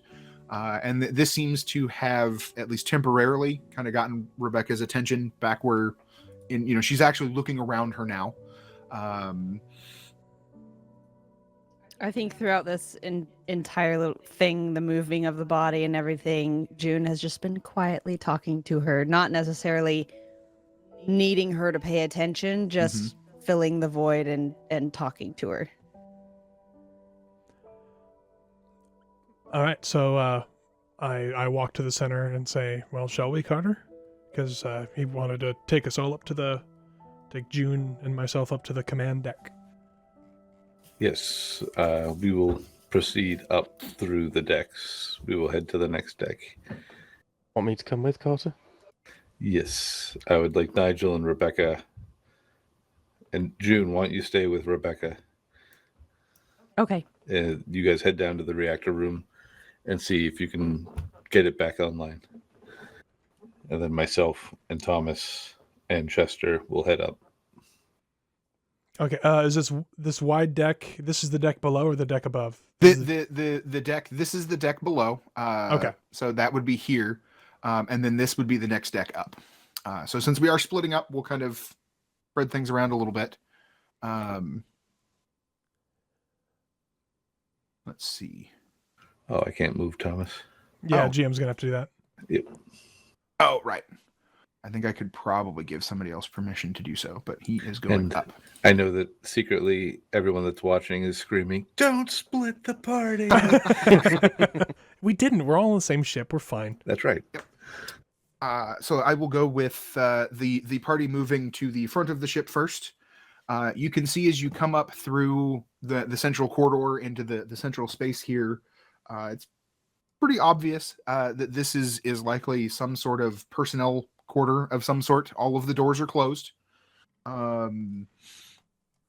Oh, I see. So these are these kind of rectangles? Those are doors there. Yes. So there would be a door on either side as you come up that would lead in, and then individual doors that lead into other spaces. But so you come up into the central space, and there's just closed doors. So we just keep going up, Carter. Yeah, I'm assuming I you're don't know going if- first. yes, I don't know if you want to flip-flop between the two groups, Squirrel, or if you just want to like progress one and then cut quote back in time 10 seconds or whatever, or Yep. 5 minutes. That's not a problem. So you guys kind of come up and you make your way pretty quickly. You look around, doors are closed. Probably you're just basically floating. Because if you wanted to, you could basically, using the little puffs of the thruster pack that you've got, just kind of float straight up if you want. My idea was just kind of pushing one finger along the ladder to go up the length of the ship, shining my lights as I come through the hatchways. Okay. So as long as all the doors are closed, I'm just going to keep going. Okay. For the group heading down, you come into a cargo bay, and there's the image doesn't show a lot, but there are there's crates and stuff that are all attached down in various ways. I think in the Expanse, did the crates have their own like mag boot thing to lock down, or does it all have some to of be them like do, strapped? and then Okay. other times they have like magnetic grapples that you Yeah, slap it onto depends, it. but everything on a ship has some way of being fastened down, and if it's not fastened down, that means something happened and the crew wasn't able to, or it got knocked loose somehow. Yep. I would say there's a collection. Some of them are, you can see the telltale lights. Then I would assume they have very similar to your mag boots that show they're locked down. Some of the others, maybe some of the larger ones, you can see, basically like strapping coming down, holding it to locations on the deck, which is then designed to do that. There are as well over here in this corner. There's a couple more bodies that are floating. I've got it jumping around in my notes here. Oh, Rebecca's Where going to am have a great time. Yeah. Don't worry, I sent the emotional support dog with her. Wow. Well, you're the most compassionate of all of us. I Let's am. face it. I'm pretty compassionate. I'm a nice guy. Sorry, You don't know support that, though. animal. Support animal. You're not winning any And- favors. And hey, there's extra material to recycle, so on a extra side note, extra mushrooms. I'm curious what that is supposed to be. Is that a missing crash couch in that deck, or is that like a hole in the ground? I don't know. Behind a closed door, you can't tell. It's yeah, behind a closed you door, just you see a don't know. door. So there in the cargo hold, there's you very quickly notice a couple more bodies. I have a feeling that if I really wanted to, I could deceive Rebecca into thinking that all those people are just sleeping in the corner. You can certainly try. I'm not if you going would to. like. It would be a horrible thing to do. She would never they- trust you again. They're also just kind of tethered by their boots. And you can see near where the two of them are, over in this corner, there is a crate that has been that's been broken open in some fashion. Can Nigel I would float say over there? I'm sorry. One of the other things that jumps out to you as you come down, neither of these two individuals are in suits. Ew. Ah. So they Good. would have their mag boots on because that's Definitely standard just equipment. sleeping. Yes. But they're just kind of floating there. Very obviously shot. Okay, so it can be. Would we then? So they were shot to death and not like suffocated to death. At this point, that's what it looks like. You can. There's pretty obvious signs that there was physical violence involved in the passing of these two individuals. Okay. So Just as long as nobody starts glowing blue. yeah. So June is gonna peek up before Rebecca, Mhm. and then just kind of go, "Hey Nigel, will you come up here, please?" Down. You're going down. Or down. Yeah, We're you guys going are actually down. going down. Yes. There's no up in space. I know, There's but no well, I up- mean, she yeah. could be climbing headfirst down, so that She- works. True. Yep. Yeah. Sorry. Nigel's gonna float over there without saying a word. So check out our friends over there. Do you think you could go and take a look at those friends over there while I hang out with Rebecca? Yeah, I can do that. Thank you, Nigel. Nigel's gonna float towards the bodies. And June is just kind of going to sit in the airlock, well, whatever this door is, with Rebecca for just a second, just to wait until Nigel gives her something to go off of. Yep. And it's pretty easy. You just kind of, direct her attention elsewhere. What? Yeah. I'm and looking it's- over. I'm looking over in the Just opposite ask her corner. about how the but- airlock doors work or something. Yeah. yeah, like she's. Can just you tell me making- about spaceships? Yeah, she's just making dumb conversation as it is possible with Rebecca at this point, just waiting for a sign from Nigel. Yeah. I would say with your for June, just like actively moving the attention of somebody like Rebecca elsewhere. Like Rebecca's not saying Yeah. anything. She's not engaging in conversation with you. Unless you like specifically ask an engineering question, then maybe. Right. But Nigel, you float over, and these two bodies are hanging out there. Can I check out these bodies a little bit first before I do anything with them? Sure. What kind of checking out are we doing? Is there any identification on them? Is there, other than the glaring bullet wounds, do we know anything else about their physical state? There's again, just like the body up toward the upper deck.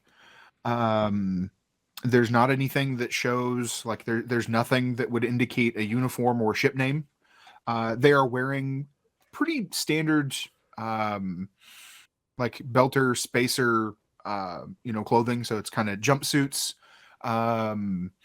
very utilitarian with lots of extra pockets and whatnot. But there's nothing on it as far as like ship name or company or anything like that that you can tell at a glance. If you would like to roll.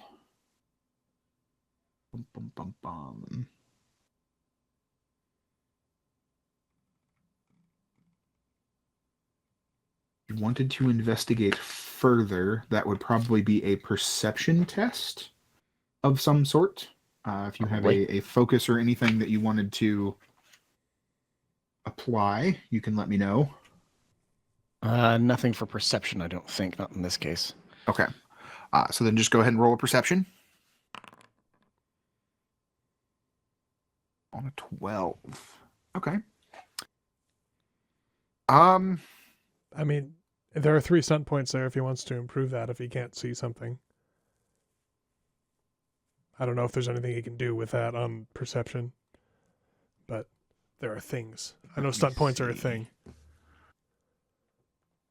I had a mental image of Nigel looking at the bodies and then just suddenly doing like kung fu moves and then be done. That wouldn't be out of place for Nigel. You still know why he's down here.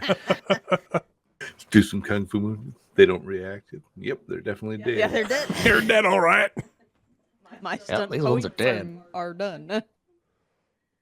Nigel, I would say as you investigate a little bit closer, again, you kind of relatively quick check of the pockets, and while they have, I forget the exact terminology, the little phone tablet Terminal. terminal. Thank you. That are tucked in, but they're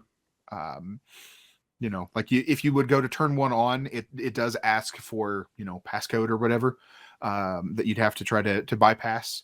But I would say giving them a quick once over, one probably an inner of some sort, the other one might be a belter. But there's not anything, it's not like they have a wallet or a name tag or something. Okay. This is clearly the last party to play this particular campaign. Yep. Yeah, that's exactly it. They did not shoot the door lock. There is a open crate in front of them, right? Or open-ish. Well, I would say the other thing that you get with that 12, as you're giving the whole situation a once over, is the crate was not opened in the fashion that the designers intended. It's very definitely been broken from the inside. Well, that's a problem. Like there's a corner that very out. definitely that looks like it's been pushed outward instead of knocked inward. Okay. Bosslet. Over the comm to Carter. Oh, what's going on, Nigel? Something tried to break out of the crate. Something tried to, or something did? What? Don't know yet. What crate? Unless is this a private channel? Nope. So, well, I mean, private or public. Yeah, I don't think there's a. I would say you guys could set up if you wanted to switch to a direct channel. You certainly can. You just need to let me know. Otherwise, I'm assuming there's kind of a group call going on that all of you are tied into. I'm assuming it's public. What crate? Out? Like a bomb? What? There are some crates down here in the cargo hold, and one of them seems to be open. Well, shine your light into it and tell me if it tried to get out or if it got out. What are we talking here? Are we talking Martian drones? Don't know yet, Bosslet. Nigel's going to poke at the lid with his pistol to try and lift it open. Okay. The lid is, it still thinks it's attached, but it isn't. That kind of thing. So it wouldn't be difficult with the damage that it sustained to kind of nudge it open. The crate is empty. Can I inspect the outside of the crate, or the inside and the outside of the crate? I would say one thing that you get very quickly is that the inside of the crate does not match the outside. The outside of the crate looks pretty nondescript. But the inside of the crate, you can see a couple of spots where something was probably meant to sit, little depressions. It's maybe not foam, but something like that, packing material. You would gather, if they were all there initially, 3 somethings. 3 somethings. Mm-hmm. And with my technology skill, would I recognize power hookups or things like that? Not really power hookups of any sort, but let's see. I guess go ahead and roll a intelligence technology to see if you can identify what might have sat in here. Well, It appears to great be roll. some form of electricity. Well, you're not wrong.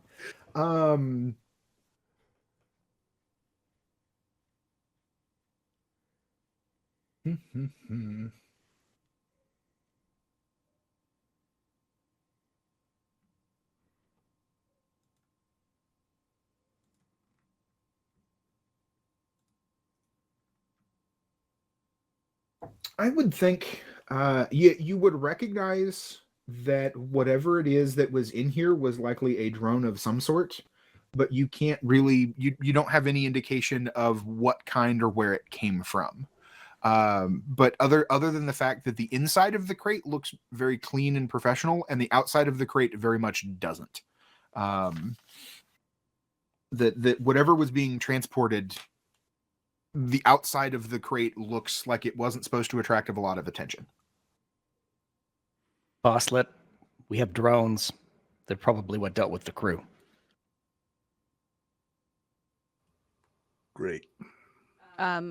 June also steps in at that moment and says, "It should also be mentioned that there are a couple of other bodies down here, and they are not wearing any suits. These drones that are out are probably what, as Nigel said, took out the crew because they're not looking too pretty, sir." All right. I want you three to get down. Engineering should be within the next deck or two for you guys. I want you to get down there and barricade yourselves. See if you can get the power back on. But there should only be one way in and out of engineering once you get down there. Okay. We're gonna keep going up and see if we can't get this thing powered back on and get the lights back. All right, I'll make sure that that we're all sticking together. Nigel, you have a something that I do not have that might help in the occasion that we come across a drone. So could you go first this time, and I'll stay with Rebecca until you clear the room. I will comment at this point, if the three of you heading for the bridge, the command deck, we're kind of beelining straight up the center, you have probably arrived at what you would gather is the galley, because it wouldn't take you long if you're just going straight up. Right. And as you pass these other like crew decks, or what you gather are probably crew decks, it's same thing. Doors are closed. There's not, unless you want to go and poke and open a door. I don't know why. And as you arrive up here, which let me move, I'll move Thomas. Here in the galley is another body. Where's my? It's not letting me move Chester now. Did you turn off your mag boots? Maybe. I don't know. Oh, there we go. I can move him again. I had the wrong thing selected. So at that conversation, so this conversation that we just had, was that happening as we were kind of floating up? I figure the investigation and this conversation went back and forth as you were kind of floating upward. So if you would have wanted to stop somewhere along the way to open a door, you certainly could if you wanted to. But if you were beelining it straight up, you would have arrived at least here, and you're kind of looking up. You would gather it's probably the command deck directly above you. Okay. When she mentions drones, I'm gonna just kind of pull the taser out and just kind of have it ready in case I see something droney. Okay. Is the hatch to the command deck sealed or is it open? It is open, as all of the others have. But I kind of gather that it's as you were approaching, coming onto this deck is when Nigel was like, "We got drones," and all of you sort of slowed down a little bit and looked at each other. So as we come through here and we see the body, I'm gonna stop myself from going all the way up to the command deck and shine. I want to investigate this yet another body. This one again, not wearing a suit, very obviously killed by a gunshot wound, or several. Looks like he ate something that didn't agree with him. I just kind of shift my head ever so slightly to look at the Martian that we brought with us, and then look back at the body. Yeah, something. And again, as a refresher on the scene, the ship is still operating with emergency lighting, so it's very spotty. Most of what you have are the headlamps on your suit, lots of shadows moving around. If you're inclined to be creeped out by such things. I'm gonna, since there's a body in here and there's been mention of drones, I'm gonna look around with my lights and see if I see any evidence of a drone being in here, whether damaged or dormant. I'm assuming there isn't an active one in here because we're not getting shot at, but roll a perception seeing as you look around. I don't see anything. You would also, with that, you can actually see floating around in the space are not like plates or anything, but there are packages of food floating that you gather some of the crew might have been in the midst of a meal when whatever happened. Looks like they didn't lock anything down before whatever happened went down. Yeah, it looks like they lost power rather suddenly. I'll tell you what I'm going to do. I'm going to poke my head up into the command deck, and if it gets cut off, you do me a favor and you erase my terminal history, okay? I'm just going to roll my eyes. All right, so I'm going to move over and kind of grab onto the edge of the hatch and just kind of peek my head through and shine my helmet around to see if I get shot in the face.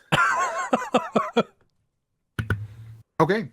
As you go to poke your head up into the command deck, we are going to roll initiative. Oh boy! Before we get into much more, and then I'll cover what you see as this happens. Okay. Where is initiative on here?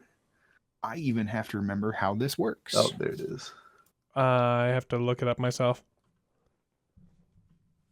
Let's see. If you wanna combat take the actions. Combat. Looking at the GM screen here. I have to go in and look at the thing. Nope, don't see it. I believe it's dexterity based. What's that? The initiative? Uh-huh. I just searched for initiative and the rules are 57 mentions of it. I will note for everybody watching, this is actually the first time we as a group have done physical combat. Page 83. 83. I must have just gone right by it. Okay, we're all learning together. Yeah, okay. Roll for initiative. Dexterity initiative. Okay. And this is all which, hold on, I need to find the right button. There we go. I will start an encounter, and then I need to add everybody to said encounter. Oh, and I better start the combat music playing. Hang on. Chester.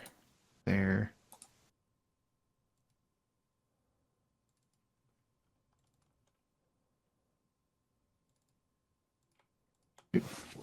Okay, I gotta spread you guys out down here a little bit just so I can get all of the token stuff. What happened to everybody on the initiative? Thought I was adding everybody. Let me, I'll roll initiative, not having even rolled yet. Well, the Foundry has an encounter system, and I guess I was somehow managing to add and remove people. Well, I thought mine was bad, but then Chester rolled. Nope. I'm a medic, not a soldier. Okay. If I could pay attention to who's where.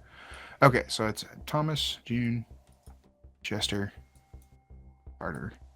So Rebecca needs to get on there. There we go. And Nigel. Okay. And I believe it's the second tab over from the chat is where the counter is. Okay, I see. Which I need to actually pay no attention to what you're seeing. I don't see anything. Exactly. So it's asking me to roll initiative here instead, so I push the button there. I believe I can. Yes, that would be if you've already done it. I believe I can go back in and change the. Okay, hey, it actually does get it right, but yeah, I rolled a 7 initially.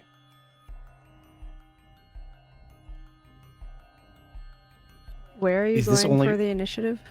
Second tab over, so you know how you've got the roll thing? The action thing? Yeah, it looks like a fist. And then you've got a little die by you. Gotcha. Well, I'm nowhere near I you. wish so. I'd gotten that. Yeah. And then I should be able to edit that. Yeah, so I got an 8, and Chester had a 7. Yep, and Thomas got a 14, I think. Yes, he did. Okay, let me go Indeed. down the list here. Carter, what was yours?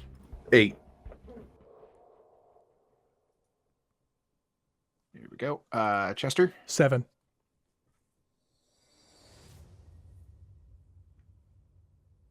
Okay. Thomas, had you rolled before? He got I- a 14. Yeah, 14. Okay. I'm glad I pulled my taser out. This should be really effective against a robot. Okay. Did anybody else roll initiative before I got them on the tracker? Well, are they I don't rolling think the initiative other- because they're not up here?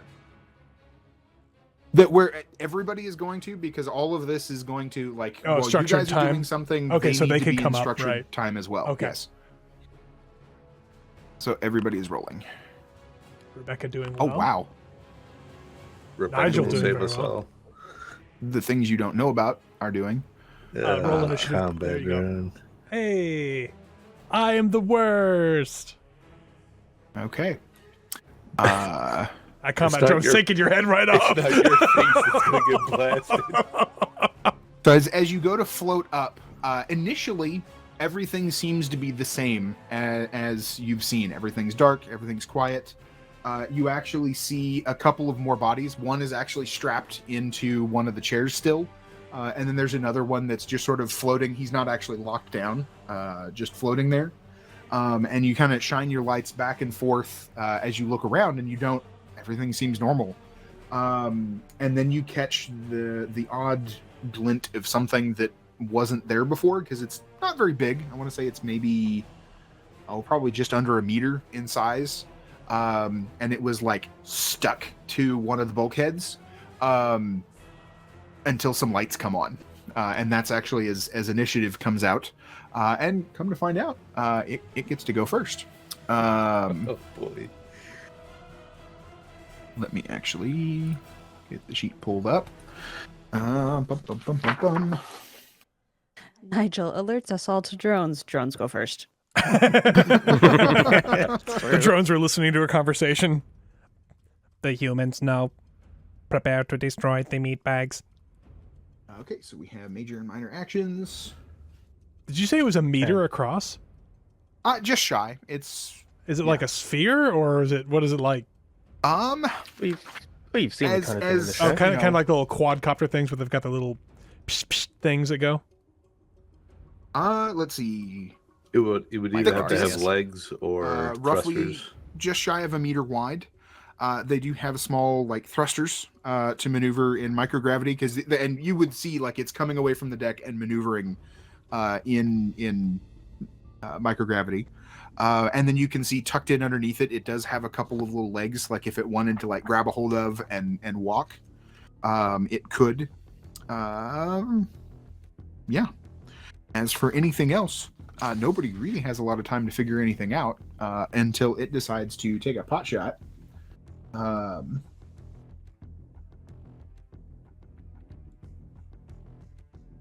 I believe that is just a ranged attack is a major action.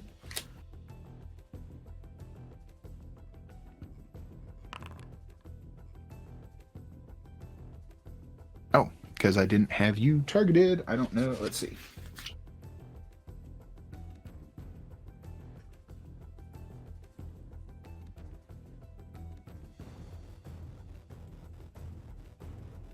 What is Carter's defense?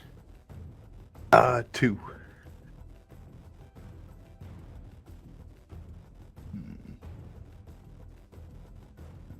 D6 plus accuracy ranged.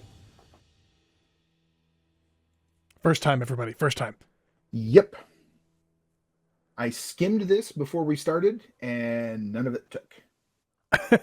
It's going to be probably a couple combats before we start getting a hang of it, I'm What guessing. page is the combat covered on? Core book 84, 85, or I think 83 is where it starts.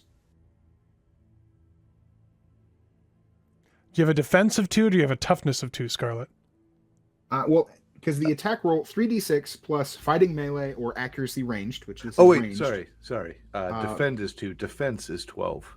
12. Okay, Much then better. it does. I was gonna say that seems does not- awfully low. it does given not what I blow just my rolled. head Yeah, I up. was like, what? But there's a, there's not sound transmitted. Maybe your brain like fills it in as it sees, and you kind of poke up, and then immediately duck back down as something like splats against the deck right next to your head, as I roll an 11 and miss. Oh, thanks, Jesus. Thanks, Space Jesus. I mean, if you want to talk to Chester, he's right there. He can probably hook you up. Yeah, Hey, do you say that? Do you say that out loud? I do say that out loud. I mean, there's not really one for space, but I'm sure he appreciates the thought.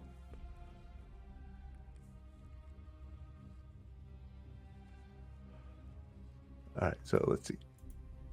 And So- Rebecca is up. So Rebecca heard like drones, bodies. Her attention is now drawn to over in the corner where Nigel is standing. Or were you keeping Rebecca on the deck above, or as you came down, June, you were directing her to like one of the crates or something? I was the other side of the room. Yeah, on the other side of the room. We're kind of like I'm having her look over near that other thing of crates.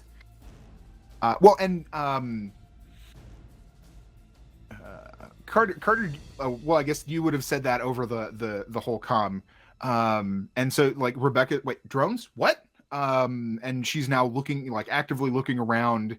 June, do you try to prevent her from turning around and seeing Nigel with the two bodies? Not necessarily, not at this point, because we're all hearing sudden crazy, and June is not. She's not a combatant, and so.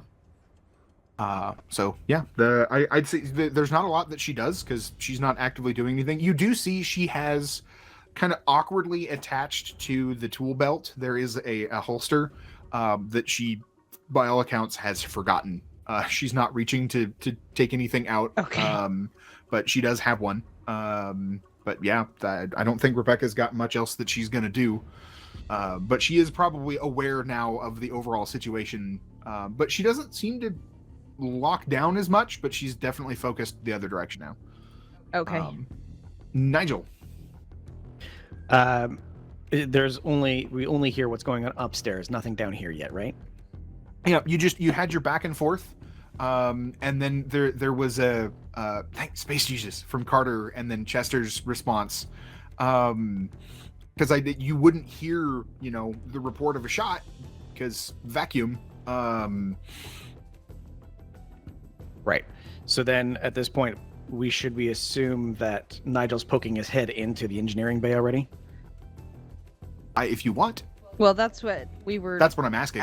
Yeah, that's what we were asked to do, and Yes. June had asked if Nigel could do that. So. Yes. So I would say that we're already doing that then. Yes. Okay. I'm gonna put that little token up there, which I need to set.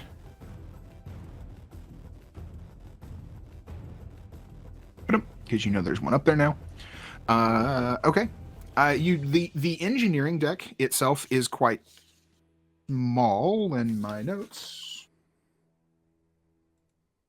Looks like there we 6 meters across. Obviously located just above the reactor and drive cone. Hatch is open. And go ahead and roll a perception seeing to see if you pick up on anything. Okay, I don't have seeing, so I'm just gonna have to run perception then. That's fine.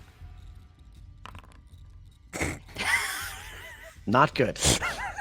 Seems clear. There's not a body.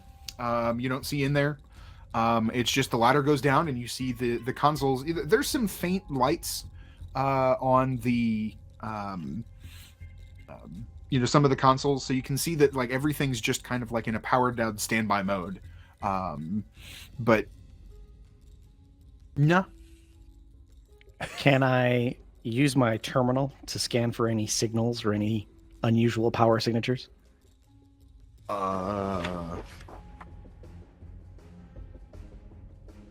Because we know that there's drones around, and I'm not going to go in there and be like, there's probably something in there's going to shoot me. I don't know if I don't know if terminals can scan for power sources. I know they can scan for like Wi-Fi and probably radio and stuff like that, but I don't know about power. Yeah. Unless you got some kind of special spiffy terminal, which you might. I Well, don't know. maybe less power, maybe more, communication Signals. signals between the drones. Okay. Go ahead and roll. It'll be intelligence technology, because I feel like you probably do have maybe some stuff running on the terminal that not everybody does. The real special like Wi-Fi analyzer, basically. Sketchy mix sketch pants over there. I already cleared Carter's browser history. On it. Delete. But not June's.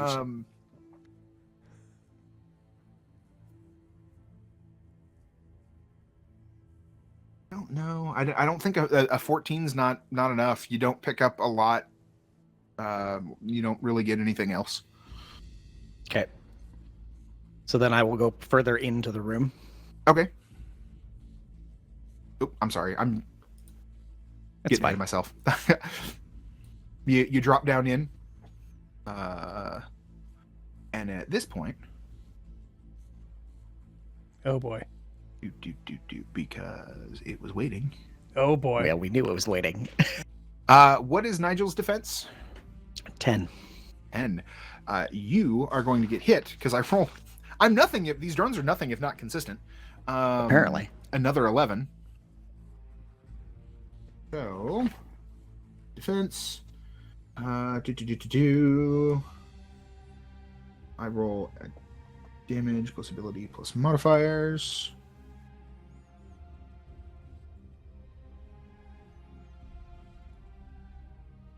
Any weapons? Okay. I need to roll.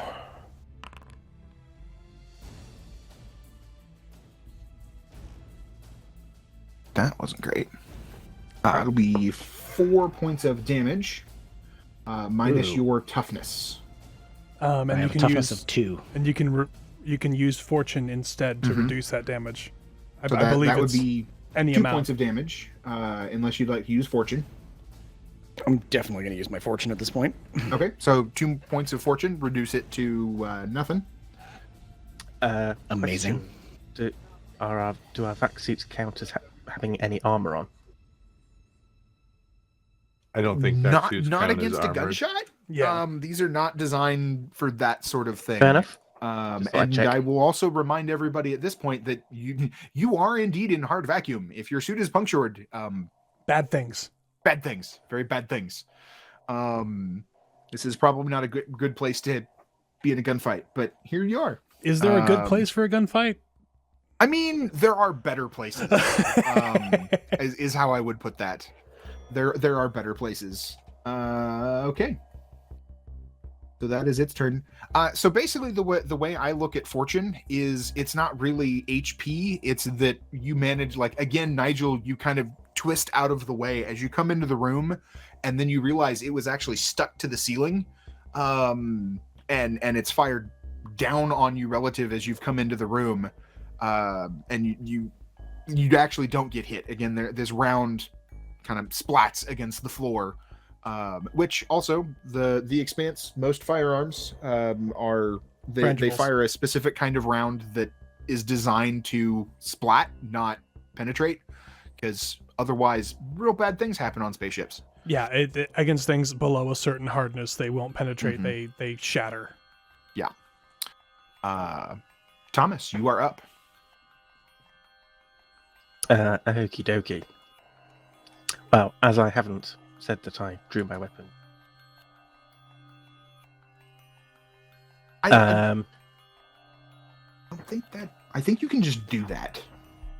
There's I no think it's a actions for minor- that. or anything? It's a minor action, I believe. Yeah. Is preparing.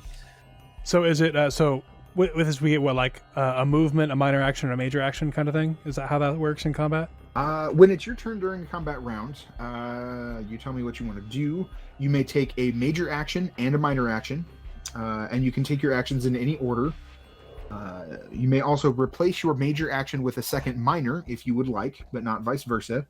And then there's also free actions, which take a negligible amount of time and don't count towards usual limitations on actions, although depending on what you try to do, it depends. Okay. Well, I can, was thinking, if I feel the need, restrict the number of free actions. a round of combat is about 15 seconds, so that's what we're talking about time-wise. I don't see it specifically listed, but let's see. Aim, move, prepare. It's under ready. Under press the attack. Sorry, it's listed as ready Draw a weapon. underneath. Yep. Correct. So yeah. minor action to draw your weapon. And I would probably then defend as a major action, sort of flatten myself against the ladder and take cover as best I can. Okay. Just in case it pokes its head round the ladder, because that's going to be fish in a barrel if it does. Easy enough. June. At this point, so Nigel, obviously I can't hear what went wrong, but I could probably see Nigel come back or twist or be upset. Yes, I think you would be aware that something just happened. Like Nigel poked his head down. Well, I mean, there's a gun flash, right? It fired. That was fired my a other gun. Yeah, right? I would say there would be signs. While you didn't hear anything, you can definitely tell that. Yep, there's something down there. Okay. So June is aware that Carter wouldn't thank Jesus unless something bad happened. Face Jesus specifically. Yeah. And so she is immediately, even before Nigel and the Flash, she was like, there's something bad happening, and she has she noticed, because you said that we noticed the gun on or the holster. Uh-huh. And she just kind of she looks at Rebecca and goes, "Are you going to use that, or can I have that? Can I have that, please?" She just like it's very obvious Rebecca forgot she had it. So she'd hand it to you or let you take it. Either way. She doesn't seem to, like, she's still wrapping her head around everything that's happening. Right. She does. She's like, "Oh yeah, sure, here you go." She just takes it.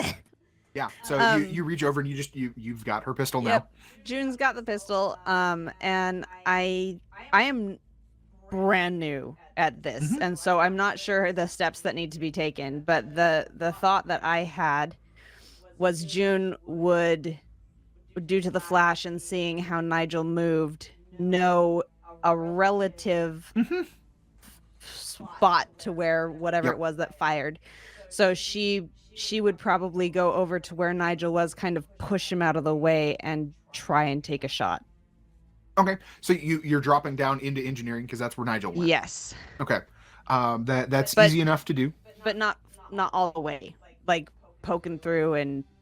Oh, okay. You want to use the hatch combing as cover kind of thing? Yeah. Realizing that there is no up in space, you reorient and kind of partially poke in. Yeah, I'd say that'd be easy enough to do. So go ahead and roll your attack. Which would be with a pistol. It's ranged. She'll have to add the pistol, I think, wouldn't she? I think I'd have to. Well, yeah. So so go to the items area. Yeah, I've got the pistol. I'm putting it in equipment. Yeah. And I think she just. So did she just push that? Oh. Hold on. Oh no, I'm putting it in the wrong spot. Well, it should. If you just drag something over, like in general, your sheet, you don't need to get it where it's supposed to go. It should. That's one of the things when I created that list, is I'm telling it what kind of thing it is that I'm making, so it puts it in the right spot. Okay. Well, I had been dragging it over to Nigel's. Oh, yeah, can't. Here, Nigel, take this. Here, have a pistol. 2 pistols. Go to 2 guns. Anyway, so yes, it's there now, and now I roll the little thing on the pistol. Yep, there should be a couple of dice. There you go. Ooh, an 18 and a 6 stunt points. Quote that negotiator. Hits. That definitely I'm negotiating hits. with this stupid thing. Okay. Hang on. Aggressive negotiations. Thank you. Where are the combat stunts? Because she can do one. If she... I want to do a little flip. You hang on. Absolutely. You can do any combat stunt you want. Wait, there's a list somewhere. Yeah, I don't know where it is. I just went across it. I think it's further into the combat section. Page 95. There you go. Gun stunts. Okay. There's general combat stunts. There's gun stunts. Can she pick as many stunts, or she can only use one stunt? How does that work?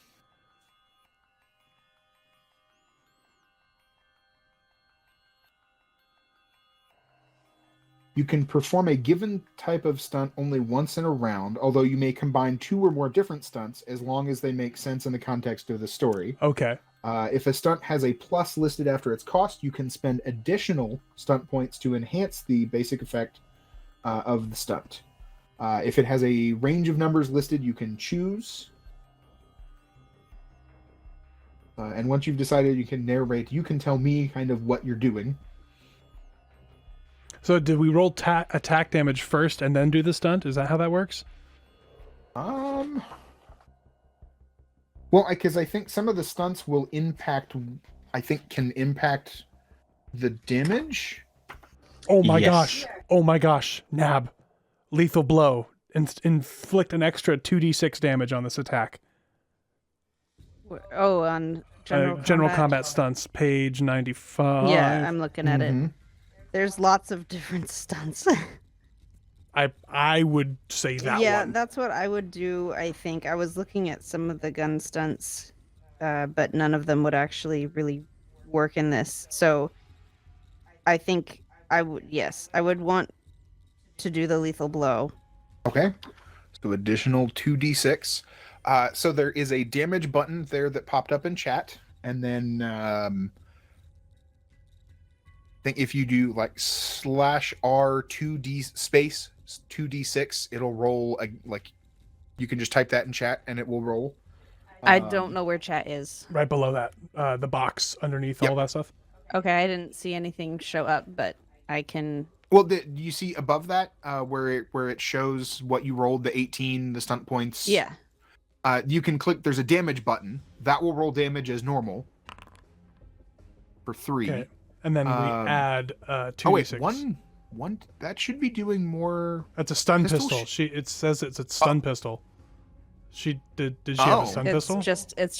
It's a pistol. I Oh, 2d6. no. Shouldn't I must have set that card up improperly. No. I added one to my inventory, and I thought once I added to my inventory that it was local to me. So that's my fault. Okay. Ah. As I would say, it should be I will 2d6. change that back. Okay. And then she'll just have to roll it again.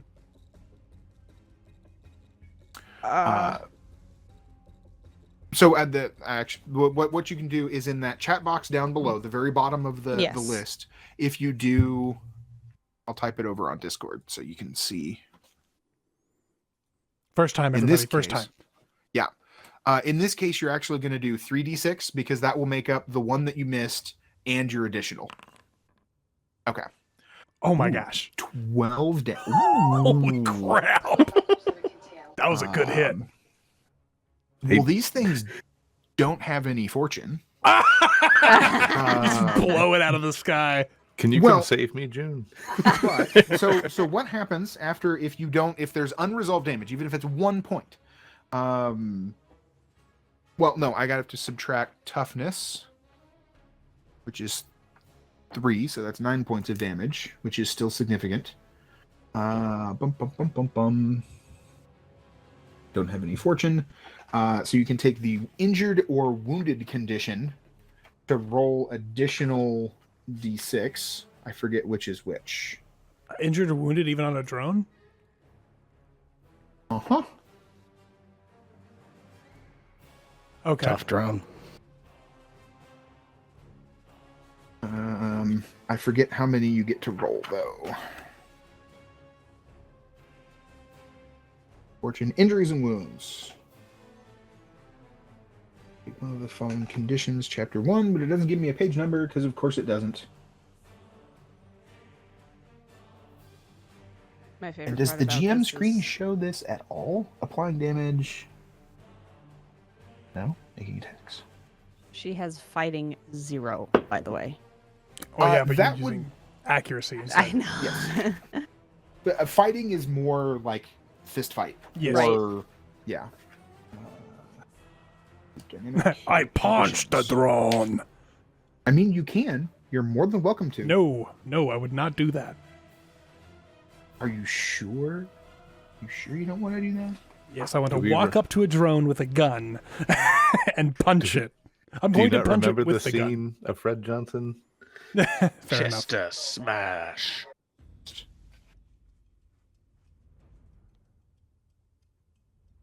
We have the about GM not screen not 22 minutes include- left of this session, by the way. You'd think the GM screen would include what you get to roll for taking the wounded or injured. Okay, I think you go injured then wounded is how it goes, and it's 1d6 for each of them. Okay, there it is.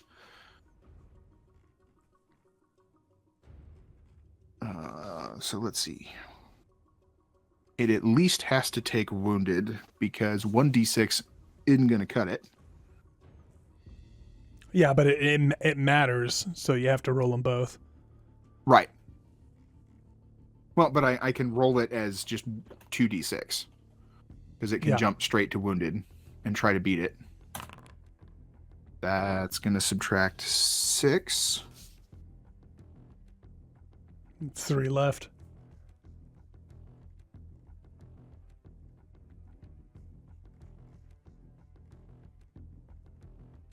Oh, nope. Okay.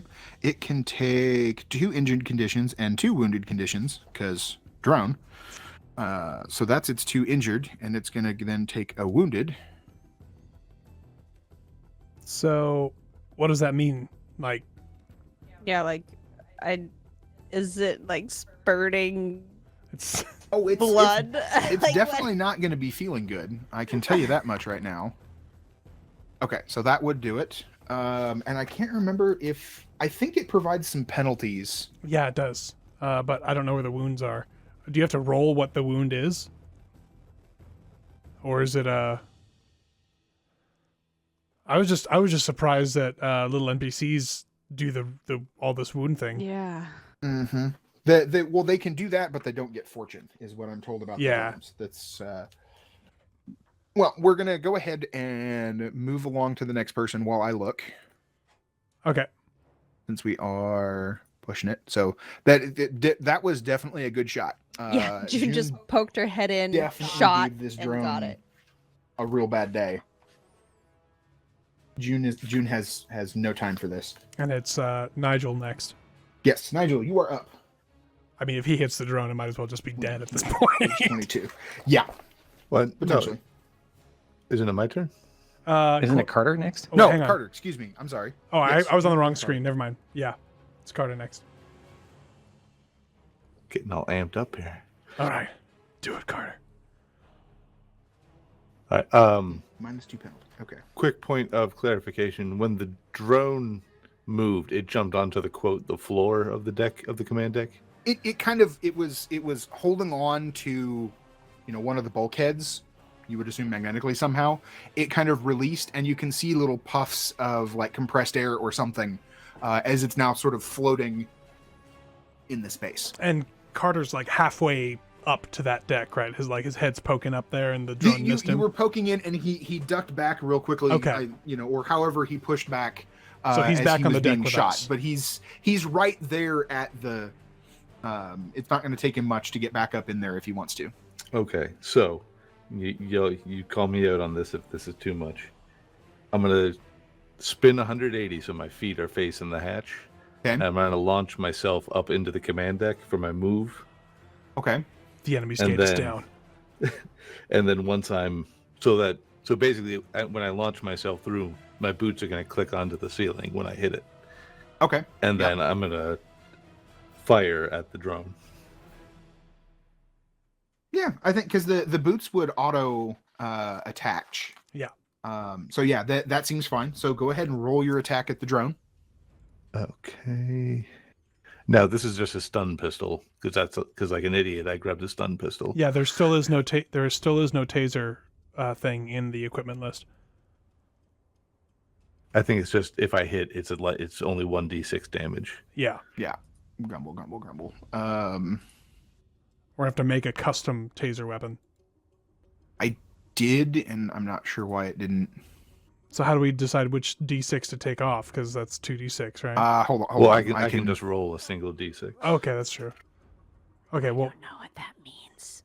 a d6, Yes. a 6-sided die. Okay. Okay. Is- There might be one there, but yeah, we can just roll the damage. 14 is going to hit. All right, and I believe can stun use... weapons penetrate, and I forget exactly what that does. Can I use my stunt points too? I believe so. The only listing I have for a taser says 1d6 minus 3, or is that specifically to this character? It might be in the way I set the card up. No, I'm looking at the. I'll have to check. I'm looking at. Oh no, this is 1 die less damage. Okay, so no, it just does 1d6. Never mind. That was something specific to a character and something that I wasn't supposed to look at. So. Oh. But it was just a listing for a police officer. So. Gotcha. That particular person had a bad taser. All right. So yeah, just 1d6 damage. Nope, that's an additional number. So if you get 2d6 plus 2, you get the result of the 2d6, and then you add additional 2 to that. Okay. So rolling damage, does that include the accuracy with that, or no? Or From what for damage on ranged weapons, it looked to me that it adds your perception. Okay. Which Ooh. seems strange to me, but it makes sense. Like you're picking out a good target, Yeah. and so you're doing extra damage. Okay, so where in here do I click for just a single d6? If you type in chat, if you see on Discord where I type the /r 3d6, if you just do 1d6, it'll roll a single dice. Since the damage button would 2. calculate it differently. And for my stunt, I wanted to do lightning attack, which allows me to get a second attack on. Okay. The 2 isn't going to make it through the toughness. Like you hit, and it just sort of smears. Yeah, pang.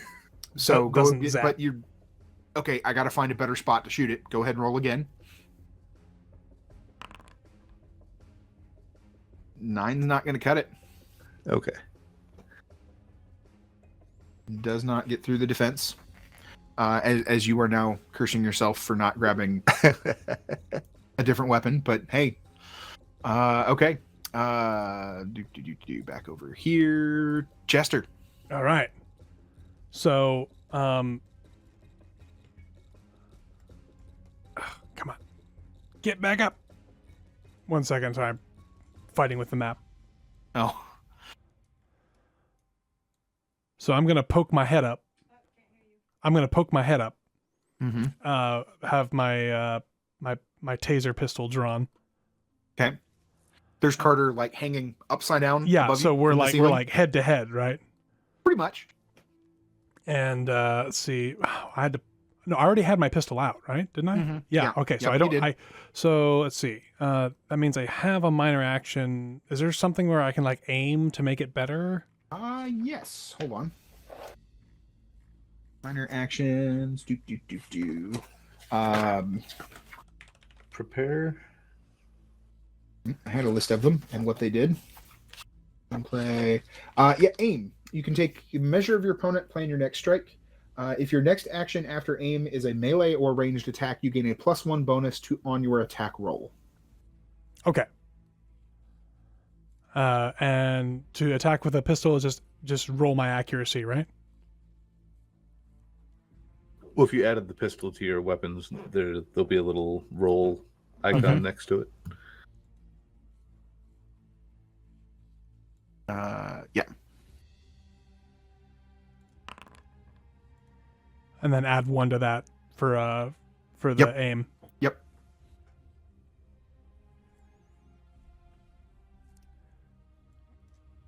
Did I spang Oh, off 11. of it? Excuse me. I didn't see it update, and the Carter Chester thing was getting to me. I'm like, is it going to update? Oh, yeah, it's So let's 12. see. That is a 12. That's not going to do it. Oh, dang it. These are pretty tough little buggers. Oh, man, we have the wrong weapon for this. Yep. Well, you two do. Uh-huh. Very true. Do I go have ahead. any movement left after that? You might have a little. It depends on what you want to do. I just want to duck out of the way so Thomas can get by me with his real gun. Yeah, I'd say you can you're still going to be sort of half through the opening, Okay, but somebody I would be able to get I past can't, you. or maybe, okay, yeah. I 'Cause just you- want to you get, came I want to from- clear his path, yeah. Yeah, you'll be able to. Somebody can get past you, but you're still going to be kind of targetable should the drone desire to do so. Squirrel creates the first game, we all die. I mean, Sometimes that's what happens. Yeah. it could happen. So we're back up to the drones. Oh, no. no! So let's see. Well, let's see. It's pretty obvious what the one down at the bottom is going to do. It's going to take a pot shot back at June. It does. I did look up. Wounded gives a -2. Because it's not in good shape. So So it's just like let's- -2 to everything? it's pretty much Nice. Well done, June. Excuse me. Character has a -2 penalty to all tests and is exhausted. Their speed is halved. They're unable to take the charge or run actions. Wounded character who receives an additional injured or wounded condition becomes dying. That's going to take a pot. Oh, Uh-oh. that's I a can't- 17. That's going to hit. Yeah, I can't see because it's being privately rolled each So time. that's on purpose. Yep. Yep. So that's a 17. That will be 11 points of damage minus your toughness. Okay. Well, I only have a toughness of 1. Okay, so that would be 10 points of damage. You can then either spend fortune at 1 point for 1 point of damage to negate it. Or if you take the injured condition, you can roll a d6 and subtract that number. And there's some penalties if you're injured, and then wounded, as we just read, is a -2. Question about fortune. Does fortune reset at like long rests kind of Yeah, thing? that's what I was going to ask. Or is there something else that has to be done to reset fortune? I will have to look Okay. when exactly it resets. So- we'll do that later then because we've got minutes. So Well, Yes. so my position then didn't give me any type of help at all because I wasn't all the way through. oh yeah, she's probably under cover or like half cover or something. Yeah. Yeah, I poked because I poked my let's head see. in and shot, but I didn't come all the way through. I mean, he rolled a 17 though to hit. Well, so. I know. Yeah. And even a cover rating of 3 is only a -3 to the hit. But I will give you you'll get an additional +3 to your armor that it'll negate. So it does still hit. So she only has to deal with 7 damage instead of 10. Right. Yeah. That's Okay. what I'd give you. So the damage, is that defense that I would subtract? Or Yeah, unless you want to negate the damage with your fortune. right, with my fortune, which I have max fortune. So The initial attack roll is against your defense. And then from there, the damage is compared to your reduced by your toughness. okay. And then at that point, you then either spend fortune to negate more, or if you take the injured condition, which will put you at, I think, some -1s, a couple of other penalties, you get a single d6 and you can roll that, and that will negate an additional amount of damage, whatever comes up on the die. So basically between 1 and 6. And then if you take wounded, that's another d6, but more penalties that you can roll. Well, I'm just gonna negate it, I think, with the Okay, so So fortune. that'd be 6 fortune you have to subtract, right? Okay, so we've got 29 now. No, you should have been at I something don't lower. understand. Your fortune was on your original character sheet. My fortune 15 by Is default, unless 15 you've got by. something that- Did you? Yeah, she probably has 15. Let me check. Is your sheet on my computer? Or do you Yeah, have your you- character sheet over there? well, I've got the character sheet that it created, and No, it gave me. it's not 35. I think it's 15. I don't think she got any extra. Yeah, so the sheets when I create them on Foundry seem to have an obscene amount of fortune assigned to them for some Okay. reason. So, -6. Did you Foreshadowing. say? Okay, Yeah. so we've got the 9.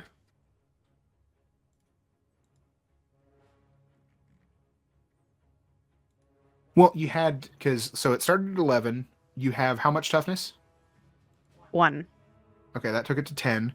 I gave you 3 extra for cover. 7. So she has to so take that 7. took it to 7. Okay, so she has to remove if- 7. And then at that point, nothing happens except you're down the fortune. Okay, so but that means my fortune is now at 8, not at 9. Yeah. Yes. Okay. Okay, Rebecca is up. I'm not sure without a weapon what Rebecca is going to do. Just as an addendum, you regain fortune by doing a combat stunt. It doesn't appear to automatically regenerate. Okay, and I will double check further to see if there's anything. But yeah, we're gonna jump past Rebecca. Nigel, what you got? How close was I to June? I'd say the two. I mean, the space is pretty small, and I think she was, just kind of poking in from the top, and then you went in, so relatively close. Dre in Okay. chat, by the way, says Rebecca has tools she can hit it with. That's fair. Rebecca is also as an NPC. I should note, I designed her very much in a support role. That's part of why she seems to be out of her element here. Because I'd never want to create an NPC that's going to take the spotlight away from the party. But we needed an engineer, so we have an engineer. Okay, so here's my thought. I think because Nigel and June are relatively close, in the physical space, Nigel would probably try and spin around and push off of June towards cover and fire at the drone. Okay. I think that's whether it's June or whether it's something else in the space, you would be able to do that. The idea here is I want to push June back into the cargo bay. Okay, so you're pushing her up, and then you're going, yeah. I'd say that's doable. Just right on the head. Just push her helmet out of the way. Well, June gets hit, right? Or no, Fortune doesn't. Fortune means you didn't get Fortune hit. means I You didn't ducked get out of hit, the okay. way. It was very close. Yes, it got just like Nigel. Okay, we both were narrowly missed. Yes. Yes. Okay, so June makes like a little squeak when she almost gets hit, and then when Nigel pushes off of her, she goes, "Hey!" You floating back into the Yeah. cargo bay a little bit. And Nigel, you then go the other direction. Probably, I think there's a terminal or something over here. Is I think the direction you would kind of get pushed. And go ahead and roll your attack.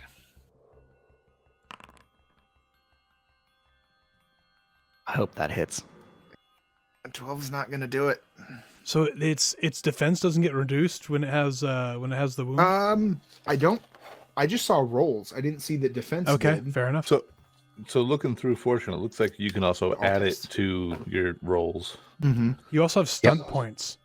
I do have stun points for this, so was there Oh, anything you got there all that the I stun can... points. I will tell you that the miss was. You're very close. Like So if he misses, he can't use it to attack, right? So then he could do something like adrenaline rush or something to regain some of that fortune he lost. yeah, that's possible. I would do that in that case. Then if I'm missing, then I am definitely behind cover and getting more Okay. fortune back. Yep, you've got some cover. There are levels of cover. So let's see. You can only gain I 3 think- back, maximum. That's okay. Well, only I spent don't 2. think I don't think he's spent any, but I believe, I'm trying to find it now, there is a stunt to spend those stunt points to increase your score on the aim. Yes. Which, Yeah. so surely you could. Well, that wouldn't increase my. Well, this is where the math gets hard. So on page 17, there's an example of how you can use fortune to increase your dice roll final. Oh yeah, you could do that. So you could Okay, I turn don't the actually have miss. that up. You could turn the miss into a hit. Potentially. If you chose to. So let's. How many fortune do I need to spend to do that? 2. Their defense is 2? 14. Okay, so then I will spend 2 more fortune, which brings me down to, because I had spent 2 earlier. I'm at 13 now. I can spend 2 more. Mm-hmm. That'll put me at 11. And then you can do a stunt to regain some fortune as well, right? Spend 3 to regain 3 fortune, which leaves him with 2 stunt points. If there's something that makes sense in the same spot. There's a vicious blow, which inflicts an extra 1d6. There we go, we'll do that. Yeah, Sorry, so I'm not trying to play for you. I'm just trying to read through the stuff. No, There's Nope. so much stuff to read that Yeah. anybody saying anything would be helpful. Yeah. Yeah. So if we do that, so I'm at 13 now. I'll spend 2 fortune to increase the accuracy to so that I can hit the drone. Yep. And then I will run 3 stunt points for adrenaline to increase my fortune by 3 to back up to 14. Okay. And spend the last 2 to do another 1d6 of damage. Okay. So go ahead and roll it. What's the command for d6? Slash R space however many and then D6. And then you've also got the damage button that showed up there on the attack roll for the base damage on the. Okay. 13. That's a lot of damage. I thought you grabbed a regular lot of pistol. damage. Final. Well, no, I he do did. have a See, regular pistol. there's 2d6 plus 1, and then the 1d6 is the extra damage. Oh, Yeah. gotcha. Okay, I got you. Okay, so the minus toughness, that brings it to 10. And I believe if it takes anything else, yeah, that's gonna splat the drone. I believe. Nice. In a Hooray. crash of sparks and there's not really smoke or anything. Maybe it kind of gets pushed off over into one of the other parts as you hit one of the little compressed air cylinders that it had to move around. And it's down.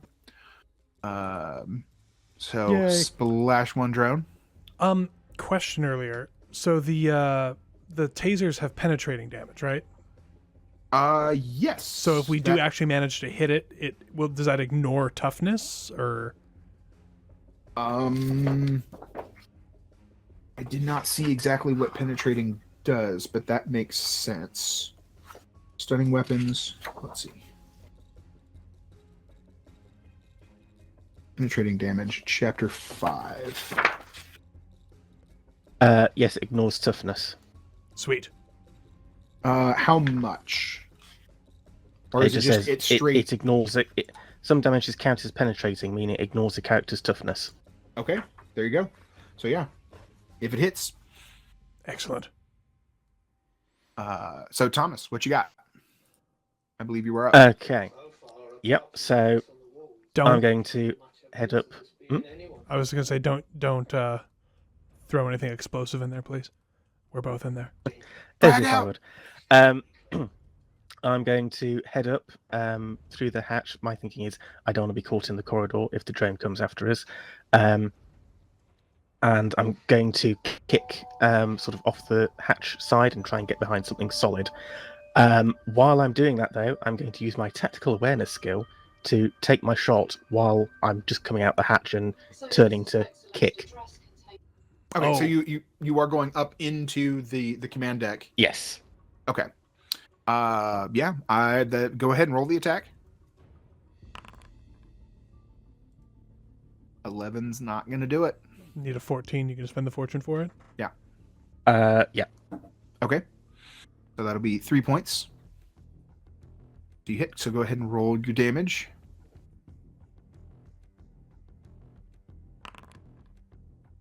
Nice. 10.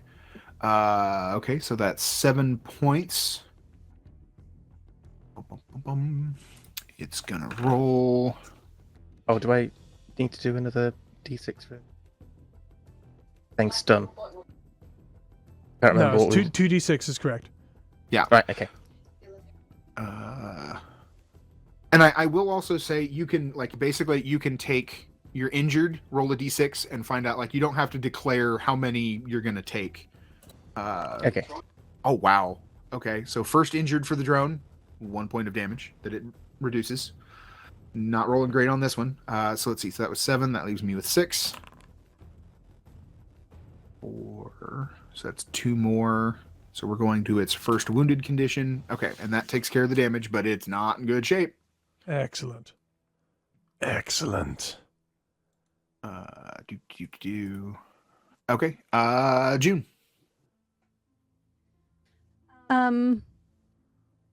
Well, I got shoved backwards. I'd say you're floating backwards, but you would be within reach of the edge of the hatch to and catch it. Yes. Yeah. Okay. But your drone is dead. Yeah. Well, maybe it's not. It's not dead. I thought it exploded. No, that one that Nigel nailed it. He nailed took it, its yeah. last- Oh, he killed it. Okay. Yeah. It had 1 wounded condition left that it could take, and that puts it at dying. Okay. So, June is calling up through the comms. Hey, is everything okay? Do you need backup? What's going on? We got a combat drone up here, and it's shooting at us, and our tasers aren't doing much. But Thomas did just smack it. With a bullet. It definitely that round pierced. Okay. Nigel, how you doing? It's dead. But Oh, good. Didn't ask how it was. How are you? Sassy. I'm fine. Good. Okay. Do you have Rebecca? I think I'm gonna try and get up to where the others are. Okay. What is June's movement or speed? June, her speed is 11. 11. Okay.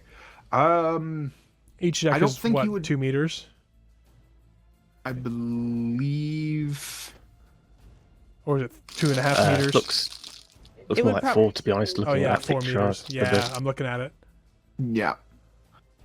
So let's see. So you're here. I think you probably make it to, but probably about halfway, give or take. Sure, in one turn, yeah. So you just push. I don't think there may be a major action that lets you move more. Hold on. Yes. If you wanted to take it. A run, yes. You move twice your speed in meters, sacrificing the ability to perform another action so you can move further. So you could get all the way up to the top. Yeah. Right, all the- the way up to the top in one. Yeah. Or if you don't want to go all the way up into the command section, if you want to hold in the galley. Oh, Yeah, and Thomas everybody is else up is top up now there. too. Could you move Thomas up into the command bay because he's up there with us now? Yeah, sorry. Candor still And can't I'd say, move it. yeah. Um, So you yeah. recenter yourself in the center and just kind of hold down on your thrust pack for a second, and at the last minute then break. So you're right there at the up there. You can't. You might be able to get a shot at the drone, but in the No. 15 seconds we don't have time. Yep. No. So that's it. I moved. Come on, And Carter, Carter. get it, Carter, get it. I'm I'm gonna shoot again. Shoot it Okay. again, Carter, get it! I'm shouting at him. Shoot it! 11's not going to do it. I need what, 15? 14. 14? So I'll spend the 3 fortune points. Okay, that will then hit.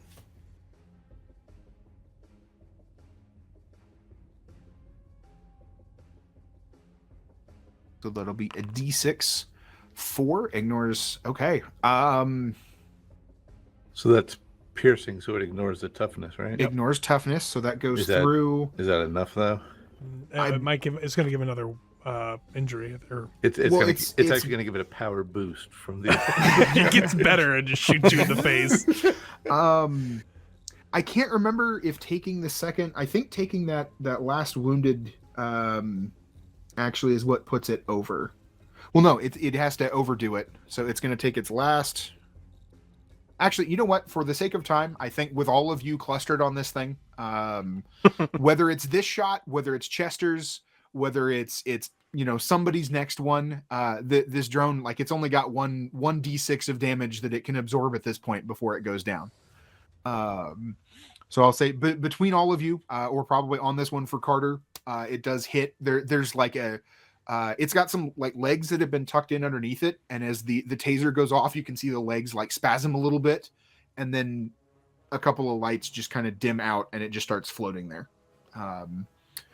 And I think that's where we're going to call it, since I believe we have some time constraints. We are pushing up against the end of the time. And so we will find out more next time. Still a third drone. Maybe. I have also been known to drag stuff onto the side just to mess with people. Well, you did say there were 3 spots. There were 3 spots. Yes, there were. Whether all of them were occupied or not, we don't know.